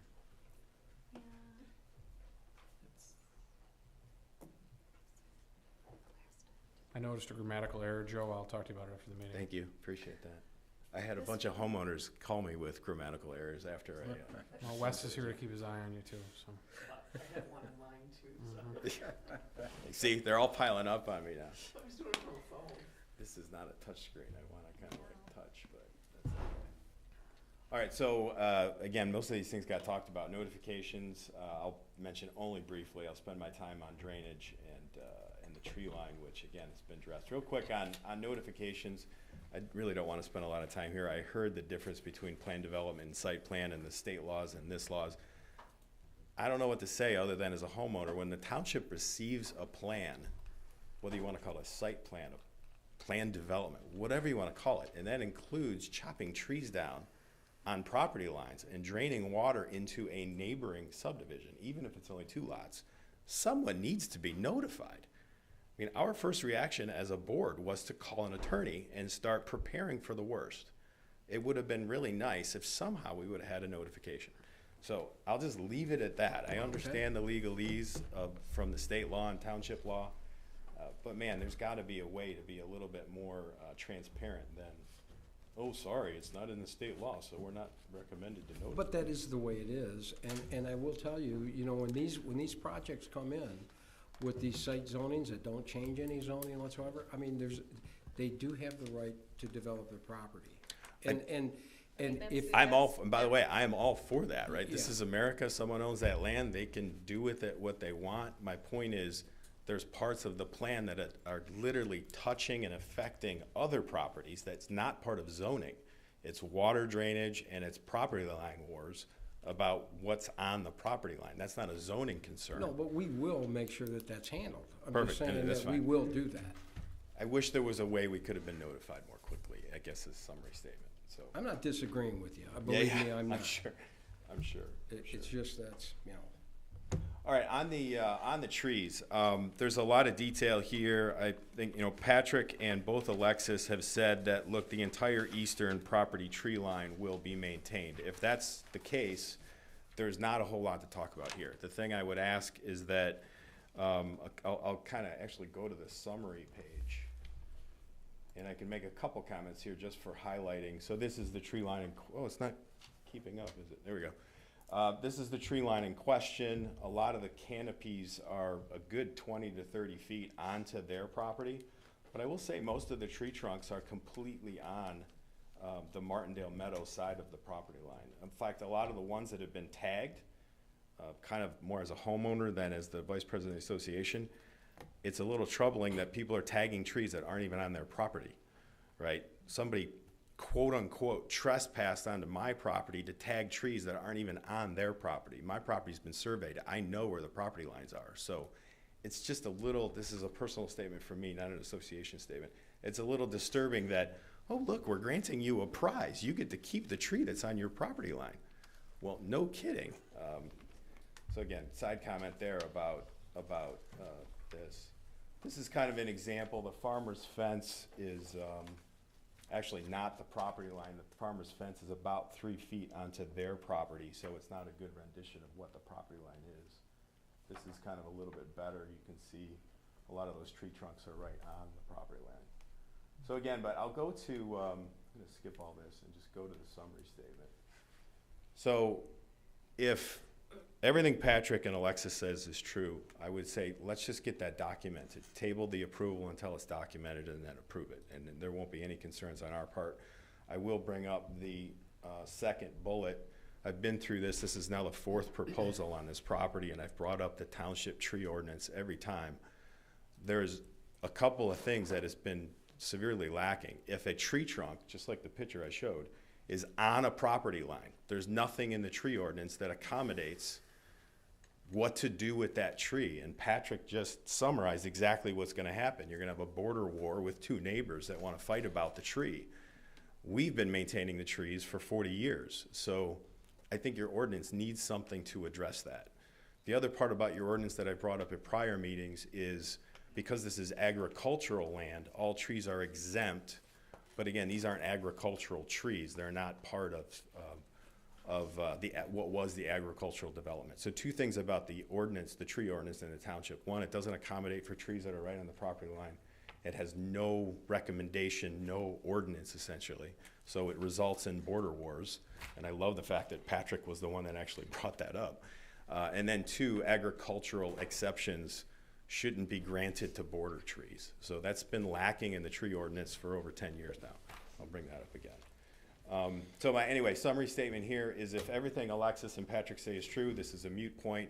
I would just ask to get it documented before you approve it. I don't want the trust us till next time kind of approach. On drainage. I would like to comment on that. Yeah. Only because the plans that are in the packet are the documentation that you're looking for. There are plans. Unless I misread them, there's nothing there that's suggesting those trees are staying. Yeah, they're dated 4/25. They're in tonight's board packet, so it is documented already. The plan in there is dated 3/19. Maybe I'm missing it. That might have been under the planning commission packet. If you look under the township board. When was it updated? Today? Because the one I pulled this morning was dated 3/19. No, it's been in the packet last week. Yeah, everything stays in I'll there. give these guys a chance to show me that tonight, and then I'll show you right now. that's fine. Well, you want to continue on? And Yeah, then so when she I'll go pulls to it up, drainage. We'll take a look at that. Look, none of us on our board are civil engineers. We wanted to bring up a couple of points. Leslie went through this, and I gotta wait for this to catch up. So that wetland C area, just waiting for it to catch up. Just a couple of comments. I'm gonna walk right up to this point. This is something our association's been dealing with for a while. So all the storm sewers on the south end of our property, at the back of Hampton Court, on the back of Sunridge, on the back of Tonster, drain into this basin. And that's what wetland C area is currently also a part of. We've had trouble with this over the last 10 years. We, the association, hired a dredging company, if you will, to put in a culvert to the New Hudson drain that runs somewhere over here. So this will all flood, and the overflow is that it floods and will eventually make its way to the new Hudson Drain. Again, I'm not a civil engineer, and I didn't understand those arrows, and none of us kind of did. We only had a day to review this. If you guys are saying that, look, this isn't gonna get any extra water, because we're already dealing with problems with that whole area, then again, mute point. Again, back to the no time to prepare, no time to really know what the arrows meant, and all that, and say, what the heck does this mean? So this is the comment I wanted to make. We're already having trouble here as an association. We're already spending money to try and alleviate too much water along these homes back along Sunridge. In fact, the one home, this home on Tomester, even though it's that far north, that home was having significant flood problems because all this water was backing up and holding water here. So the alleviation point we put was somewhere over here. All that drain, we actually, when we dug that culvert to the new Hudson Drain, that dropped 6 or 7 inches, I think, the day they dug it. So, again, I just want to bring attention to this, Leslie. I'm not a civil engineer, right? So that's the drainage concern. The one question I'd ask, Leslie, if I can, is what did those which direction are the storm drains going? So you were saying They end up going, they'll flow up to here. even the ones on the back of the property? Yes. Okay, then no concern. With the exception of those, what I mentioned, those. 34 and 35. Yeah, and if that's just surface water, it's already draining in that direction. Mhm. Okay. Then probably, no concern there. And then finally, I think that was it. Oh yeah, I highlighted these arrows that we didn't know what they were. The screen's not keeping up there. The final comment was gonna be zoning and density. This was kind of a thank you statement more than anything of, after watching 3 other proposals come through. Sean, I gotta correct you. The original proposal was for 166 homes. So 4 times the size of the density of this proposal. So most of us are actually pretty darn happy if we've got no concerns, if Leslie as an engineer is saying no concerns on the water, the tree thing, and getting that documented, and if I'm reading the document wrong, that's the only other concern. He's gotta get the updated one, Well, yeah, it is, but it's in tonight's packet though. and we'll get it Okay. to you. Let me look at some of my notes. Yeah, I think the last thing I'd say, back on the tree topic, was what Patrick said. I've been concerned about this for years, border wars. I don't know what the best way to deal with that is. I think updating the tree ordinance probably helps. It'd be great if there was an actual buffer zone so the homeowner doesn't own it. Maybe they'd have an association that owns a 5-foot stretch. That, back on the drainage, our association owns that property. It's not owned by property owners, right? I don't know if this development could do something similar where there's like a 5-foot stretch that's technically owned by their association and not by the actual homeowner.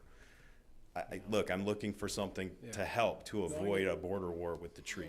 When a tree falls. Yeah, I just, Give me, Yeah, along those lines, actually, there's Michelle, no helping that. I should say Ms. Cash, That's right. we've had some of these oak trees fall over the years that are technically on the other land. And we try and reached out to the farmer and say, hey, can you pay to clean these up? And guess what? They don't clean them up. We had to pay to clean them up, so. It falls in your yard and you're responsible. Yes, correct. And I will tell you, our tree ordinance is, I know, it's big. it's so hard to There understand. really is not a way for us to regulate trees that may be on a border, okay? We can't do that. That is ultimately always going to be a dispute between the 2 property owners. Okay, we can't say as a township, okay, we'll go out and measure and if it's more than 50% on this property, it's his tree, and if it's not, we can't do that, okay? So we've done as much as we can in terms of regulating trees, and particularly with a lot of the new case law that's out there, okay? So that's just an issue that everybody always has when you have large trees on property lines. The only comment I'll add to that is I think if there's 2 existing single homeowners, I couldn't disagree with that statement. In this case, we have a 62-acre development that's been empty for the entire 40-year existence of our subdivision. We've been maintaining that. I don't even know what the eminent domain laws are when one group of houses is maintaining a piece of property over 40 years that the other property owner is completely vacant, and a development's coming in where it's not the homeowner that we're gonna have to deal with, it's his tree contractor that's gonna come through during the initial development to create the initial border war before we get to the individual border wars that'll happen over the But it's trees. still ultimately something that it's not gonna be something the township can do some specific regulation on, okay, unfortunately. And, you know, That it's sounds like often a, the I'm sorry, case that sounds there's like a vacant cop-out. land. That sounds Well- like a cop-out. Well, it may sound like a cop-out, but that's just the way the law is, okay? Then find a way to better document Well, some reasonable if you- proposal. Well, you have to understand, particularly when it comes to regulating trees, there have been significant cases issued by the federal court that really limit a municipality's right to even regulate those trees, okay? So we have gone as far as we can go in the ordinance that we did. We add to it, believe me, we take things out, we add to it, we look at these Yeah, I things noticed that. I noticed constantly. it's changed since the last time I We- looked we're at it. trying so- to make Work it on all easier the and better to time to try to understand. do as much as we can legally do, okay? Understood. And it's still hard to understand. I mean, it's crazy. But you know, back to the tree situations. You know, we've had where you had that border war, where the tree is hanging over, like you said, completely on one side, hanging over, and they just take that and trim it straight Go straight up. I mean, that stuff happens. Oh, I get understand it. that. My neighbor's tree just totally fell on my yard, and he looked at me and said, "Tough, it's on Yeah, your good yard." luck. I mean, I get it. I know. I get it. I get it. Okay, but In this case, you've got, and I think these guys have acknowledged it, there's some pretty trees there that want to be maintained. The other thing, I don't want to steal the thunder of my neighbor, but some of the trees, I'll use my lot as an example. I have 6 trees that are basically in a line. 4 of the trees are tagged, 2 of the trees are untagged. Well, what does that mean? 2 of the trees are completely undocumented, 4 of the trees are documented. All of the trees, in my opinion, are on my property line, and it should have never even been part of the discussion, right? So the proposal itself is just a little confusing and inconsistent from, okay, those 4 trees, am I supposed to be happy that, oh, look, they're being kept? Well, no crap, they're being kept. They're on my property line, they're being kept. Yeah, you could trim up to the sky, but you don't get to cut them down. And then there's 2 that are just missing from the, well, wait, you trespassed, documented 4 trees and left my other 2 undocumented. So the proposal itself is quite inconsistent and Well, confusing. and to be, you know, they listened to you, I think. They did. That's why I say a lot of this is a moot So- point. If they're gonna leave all Yeah. the trees alone, we cannot argue about this, Yeah, right? that's We what I can- mean. I think Most of they've this listened becomes to an you. ordinance discussion about maybe helping out future situations. Yeah. Well, thank you, Joe. I appreciate that. Thanks, guys. Thanks for the Thank you. Right, and we do try to keep these 3 minutes, but we're trying to get. I'm but- sorry, But Wes, let me tell you. Joe hey, has taken your time and everybody else's time. Yeah. Talked about Well, it already. It was only but like we a half do- hour, We don't do worry want to about it. hear what you have to say, and I've. 168 homes. okay. Gotcha. So Wesley Karzinski, 28391 Hampton Court. I have border of the property. Basically, everything's addressed. I want to say thank you very much for looking out for all of us. We really do appreciate it. And thank you, too, for being accommodating and moving the drainage lines and saving the trees.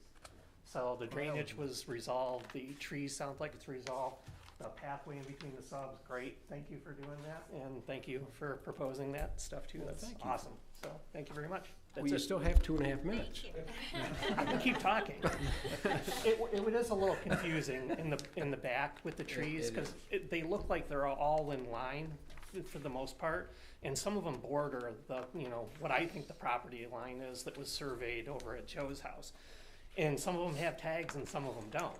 And it's hard to know, you know, I was panicking. I'm like, if you look at the pictures I sent in, there's 6 big oak trees and none of them had tags on them.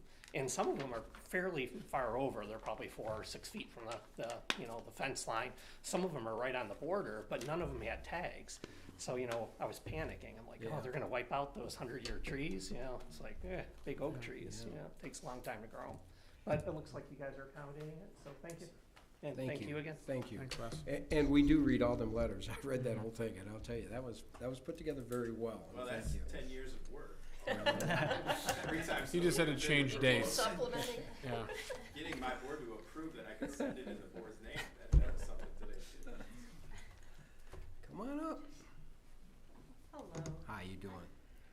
You're gonna need to speak into that. I Gotcha. Yep, no, I'm mouthy. In a good way. Well, that's a good thing.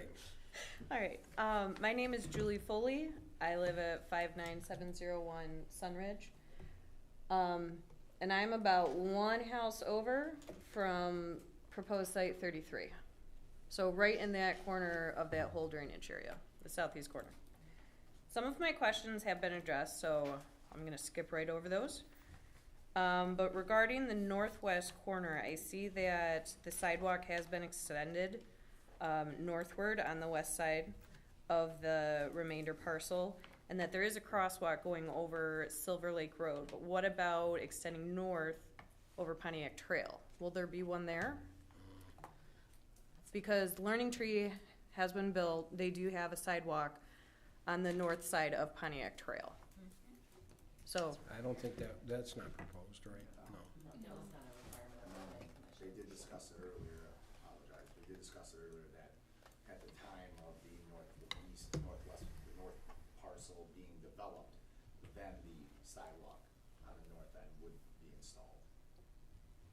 gotcha. So right now, Okay, it's so basically- once the remainder it's- parcel is developed, Yeah, okay. the main thing for the pathway being extended to the Silver Lake is for Martindale Meadows and Silver Lake Meadows residents to be able to safely cross over Pontiac Trail to Blake's and CVS. Is that the name of this development, Silver Lake Meadows? Yes. Yeah. I'm so sorry.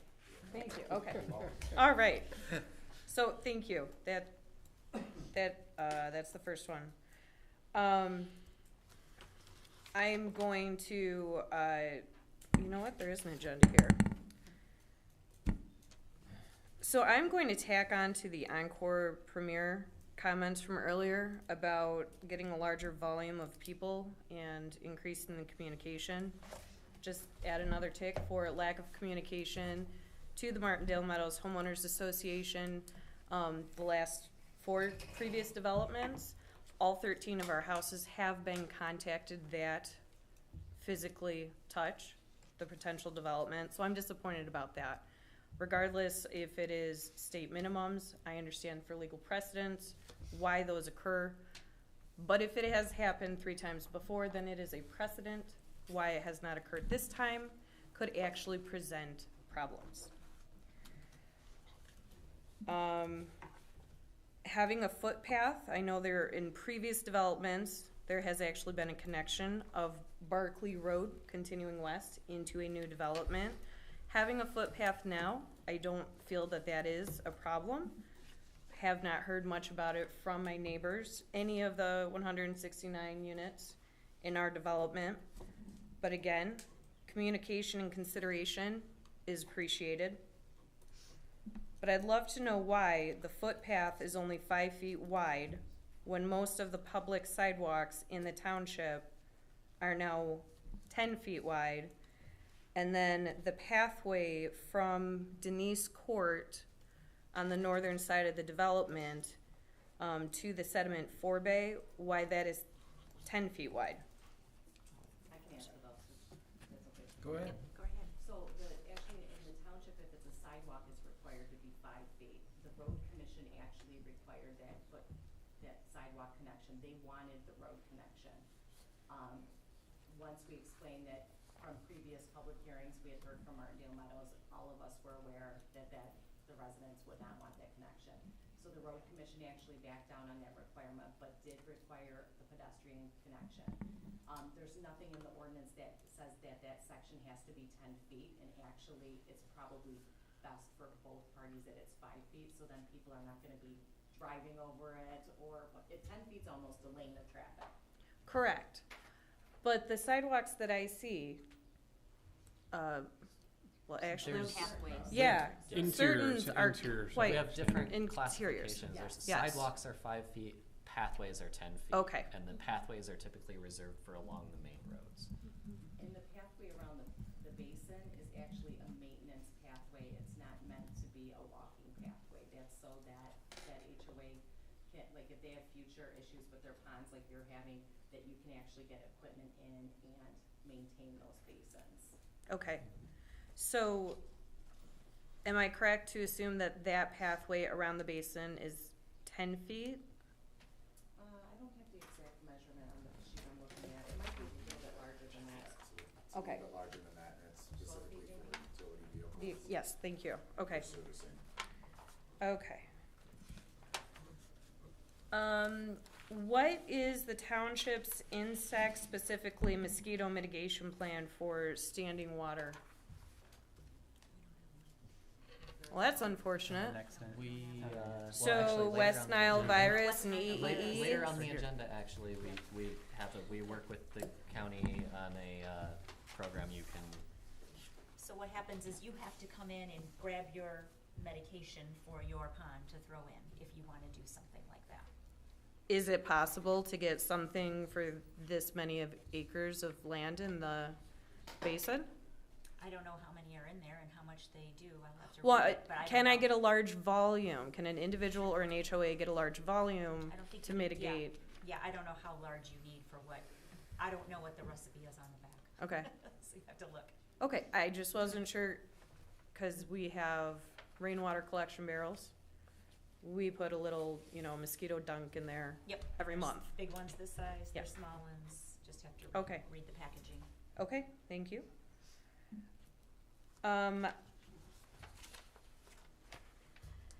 Just a comment. I noticed that, per the drawings, I'm sorry, I don't recall which drawing, but it said that there is no required, open space or green space in this development, even though one is provided, right near units 9 and number 10. I'm just curious why that open space would not be shifted to the north side of Lot 10 to make access to the detention basin and sediment forebay a little bit more accessible. Knowing that that might be 12 feet, I think that's pretty good, but then there is this common space. It just seems a little bit isolated right there in the corner.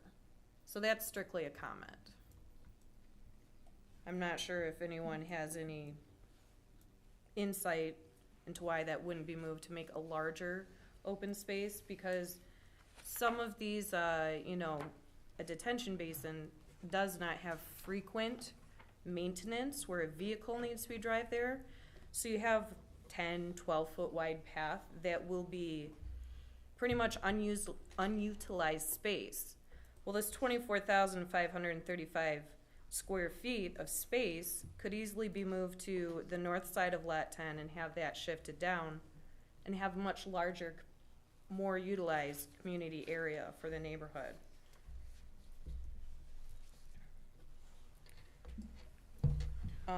Unfortunately, our building code gentleman has stepped away, but I saw in here that development is expected to start in the fall of 2024. So other than PEA, I was wondering who is the developer of the structures? Yeah, I don't know. Okay. That comes down the road. What structure? The homes? We are building homes, Triumph Building. Triumph. Yes. Thank you. Okay.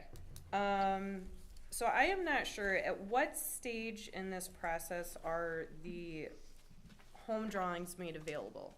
I know Ms. Blades made mention to the previous item on the agenda.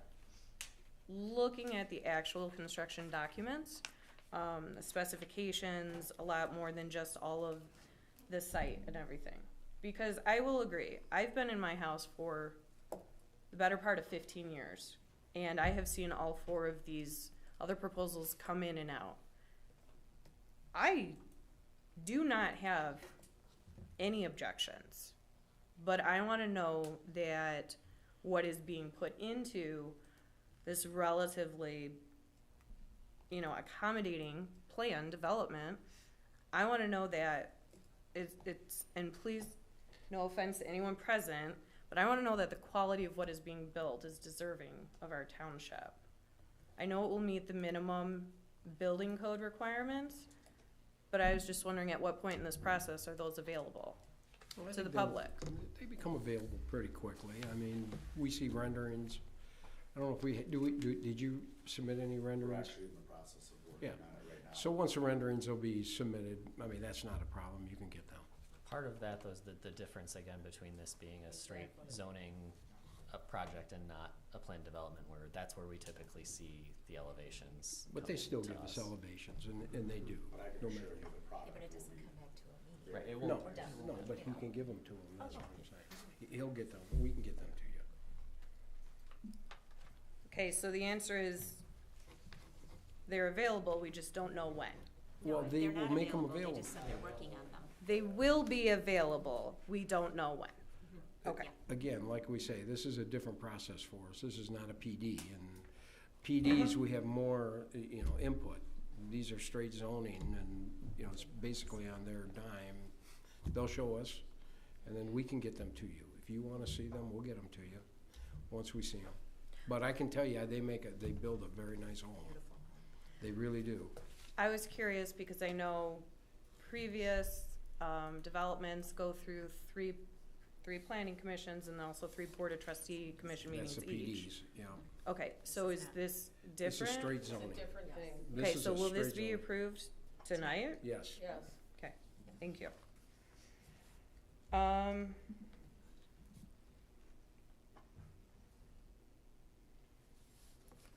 What's the township's requirement for the no parking on this side of the street signs, specifically the interval? I'm curious because on sheets C-3.1 to 3.5, the enlarged, let's see, the preliminary site plans, has one approximately every 40 linear feet. That seems excessive to put a no parking sign every 2 vehicles bumper to bumper. Is the fire department? Okay. Yeah, I think all that stuff is required by certain entities of the township. Okay. Like I said, I was just wondering what the interval requirement was from the township, because some of these parcels have 3 signs in front of their residence, and that seems redundant. So I was just curious. The last thing I'd like to, if I could, please correct me, Ms. Blades, I believe you asked about separating this up into the 3 phases before it gets permit? Nope, so sorry. Did I recall someone bringing that up? That was about splitting off the remainder parcel. The Thank phasing you. hasn't been talked about. Okay, the phasing, all right. So, all of this then, the state of Michigan has made plans, they have made announcements to adopt the 2017 IBC and the 2017 ANSI A117. Those are the accessible building code laws as of January 1st, 2025. So my concerns, this isn't necessarily on the agenda, but my concerns are that the different right-of-ways and the turning radiuses and the public access, those are going to change if Michigan adopts that as of January 1st. Has there been any announcements made about when Lyon Township will adopt the state of Michigan's codes? Because currently we have 2015 Michigan Building Code, which is based off 2012 International Building Code, but the 2021 will be adopted as of first of the year. That's the intention of the state. So I'm just curious what the township's intention is. When we get, we will change them when they ask us to change them, absolutely. I mean, Well, we follow the state law. If we choose to be governed by that. Well, That's the and other if we thing have too. that, So it's gonna depend. I don't know what has changed because Okay. you can Yeah, we have to exempt look yourself at out it and parts of see it, what so it's too early to say. Yeah. Building codes are building codes. Whatever's gonna apply is gonna apply at the time they're building. So is it at the time that it's built, at the time the permit is submitted, or at the time the permit is approved? When they apply for a permit, to get a permit, it will have to be in compliance. When it is built, or for the When they permit? apply for a permit, to get a permit, their plans have to be in compliance with the code. And if So it is that would be built the time. after a new code is adopted? But only if we have adopted that code. It won't affect the road layout or Yeah. any of those. I'm not worried about the Right. 24-foot width of the road per se. It won't Listen, we're way off base from this Yeah, agenda. we gotta get back on base. This is a site condo and, that's a little bit out there. We don't Yeah. have any answers for that. Okay? Thank you. Thank you. Okay. So, anyone like to make a motion? Oh, John, I actually have a couple comments, Go if ahead, I may. go ahead. I would reiterate that the importance of having our setbacks included in the condo docs, just as I mentioned in the previous development. I know it's there, I just wanted to really reiterate how important those are, to have our residents, know what they're getting into. I do wanna thank the, developer for the sidewalk extension to the north. I do understand that it is, since this is not a PD, that's not something that is, first of all, it's not a requirement. Second of all, the request you didn't have to say yes to, so I do appreciate that quite a bit. And item 3, I support significantly the larger lots and the open ditch. It matches the character of Topsfield, Martindale Meadows, Cobblestone, and it gives a product that we have not seen in quite some time.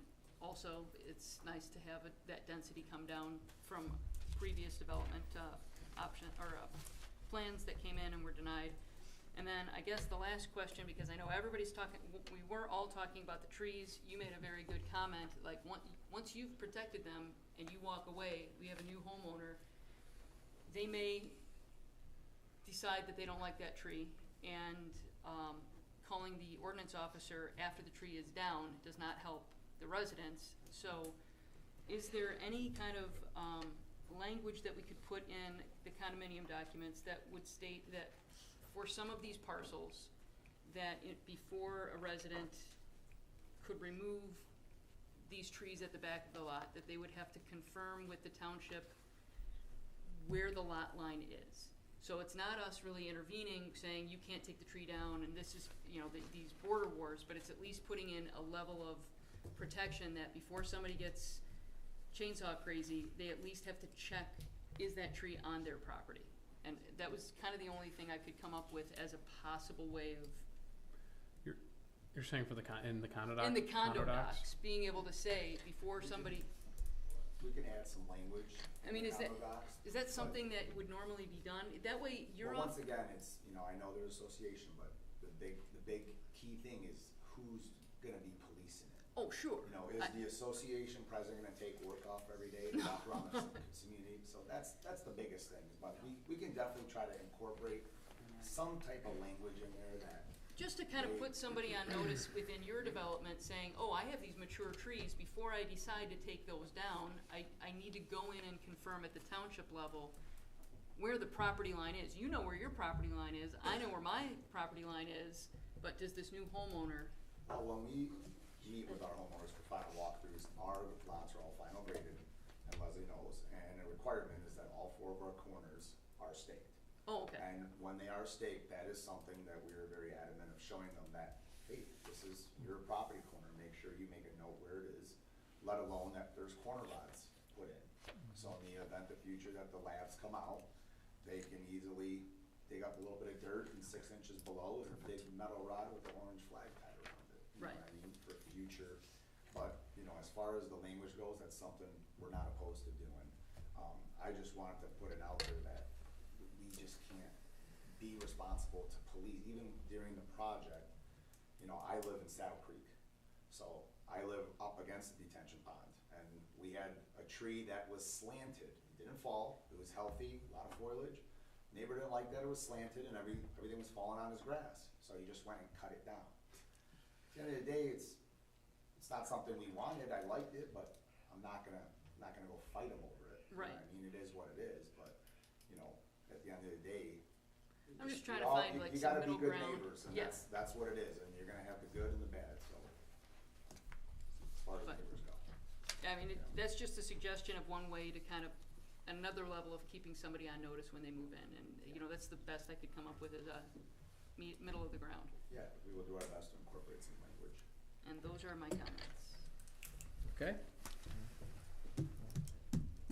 Okay. So yeah, I'm very, very familiar with the site. I grew up in Martindale Meadows, so I've also paid attention to these things, and I think talking to a lot of the people that I still know there, I think this seems like a good level of the kind of thing that they wanted to see, so I appreciate that.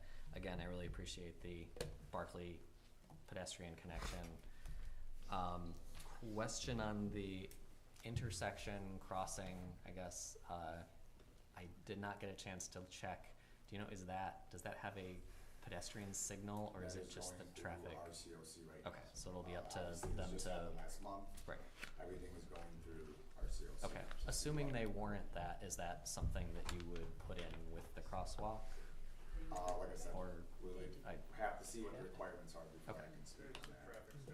Right, right. That's if they decide it's needed. I'm saying, like, yeah. Okay, all right. And then let's see. Similar to Lisa's comment earlier about calling out setbacks. Again, like we talked about in the previous presentation, just in the making sure owners are aware that you can't build the deck out to this point or whatever the kinds of things. I specifically want to maybe note for the future owners of lots 33 and 34, the wetland buffer areas. That's something that I think could trip someone up if they don't know about that. So just, whoever buys those ones, make sure they know. And then, let's see, looking at landscaping along the western frontage, looks like there's a, it's labeled as a landscaping easement along that green belt. So I guess just to clarify then, does that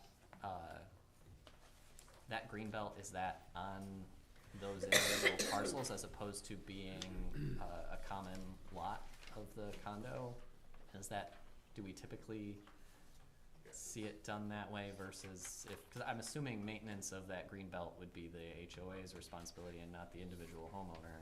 Right, that's why it's an easement. Okay, all right. I guess I think that covers everything I have, and I don't know if anybody else has anything, but All right, if not, sounds I'll good. make a motion. You guys got anything? I'll just echo some things, but no, the tree thing is key. That was good. The extension of the pathway was good. Tree number 2 staying is good. I say that in jest, but I live off of Topsfield Lane across the street, and that's a wonderful tree to look at, even though it's rated as a fair condition tree. I don't know. It looks nice to me. And especially and then lastly, the drainage at the southeast part, I believe that's been addressed, and Leslie's aware, and we'll make sure that's set and good there for the residents, because obviously most of us know a lot of people in Martindale Meadows too, so if anything goes wrong, we'll get an earful forever. But I will say overall, of the developments that have come through, this one, I like the open ditch and larger sites for homes. It's kind of what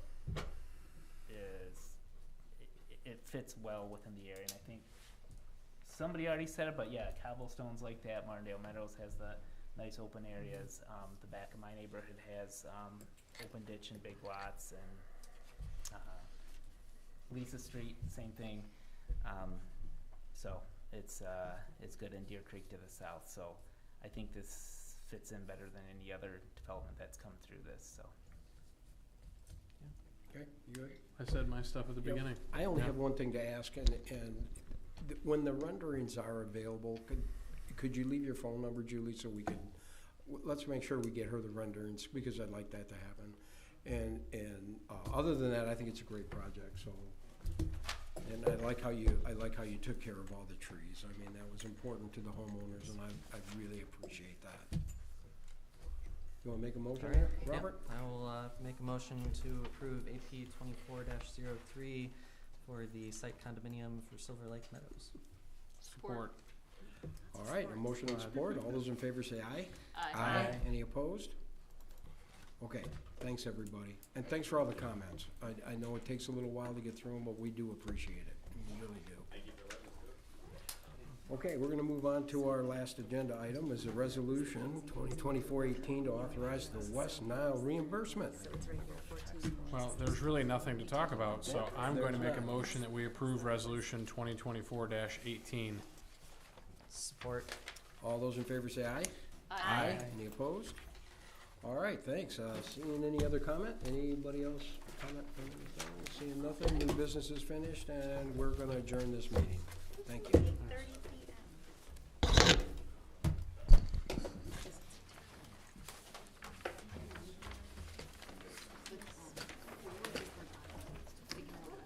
You don't even look dirty. Yeah, yep. What happened? I was on. What was it? What happened? She's still on the air. Hang on, we'll wait. Let me go see if I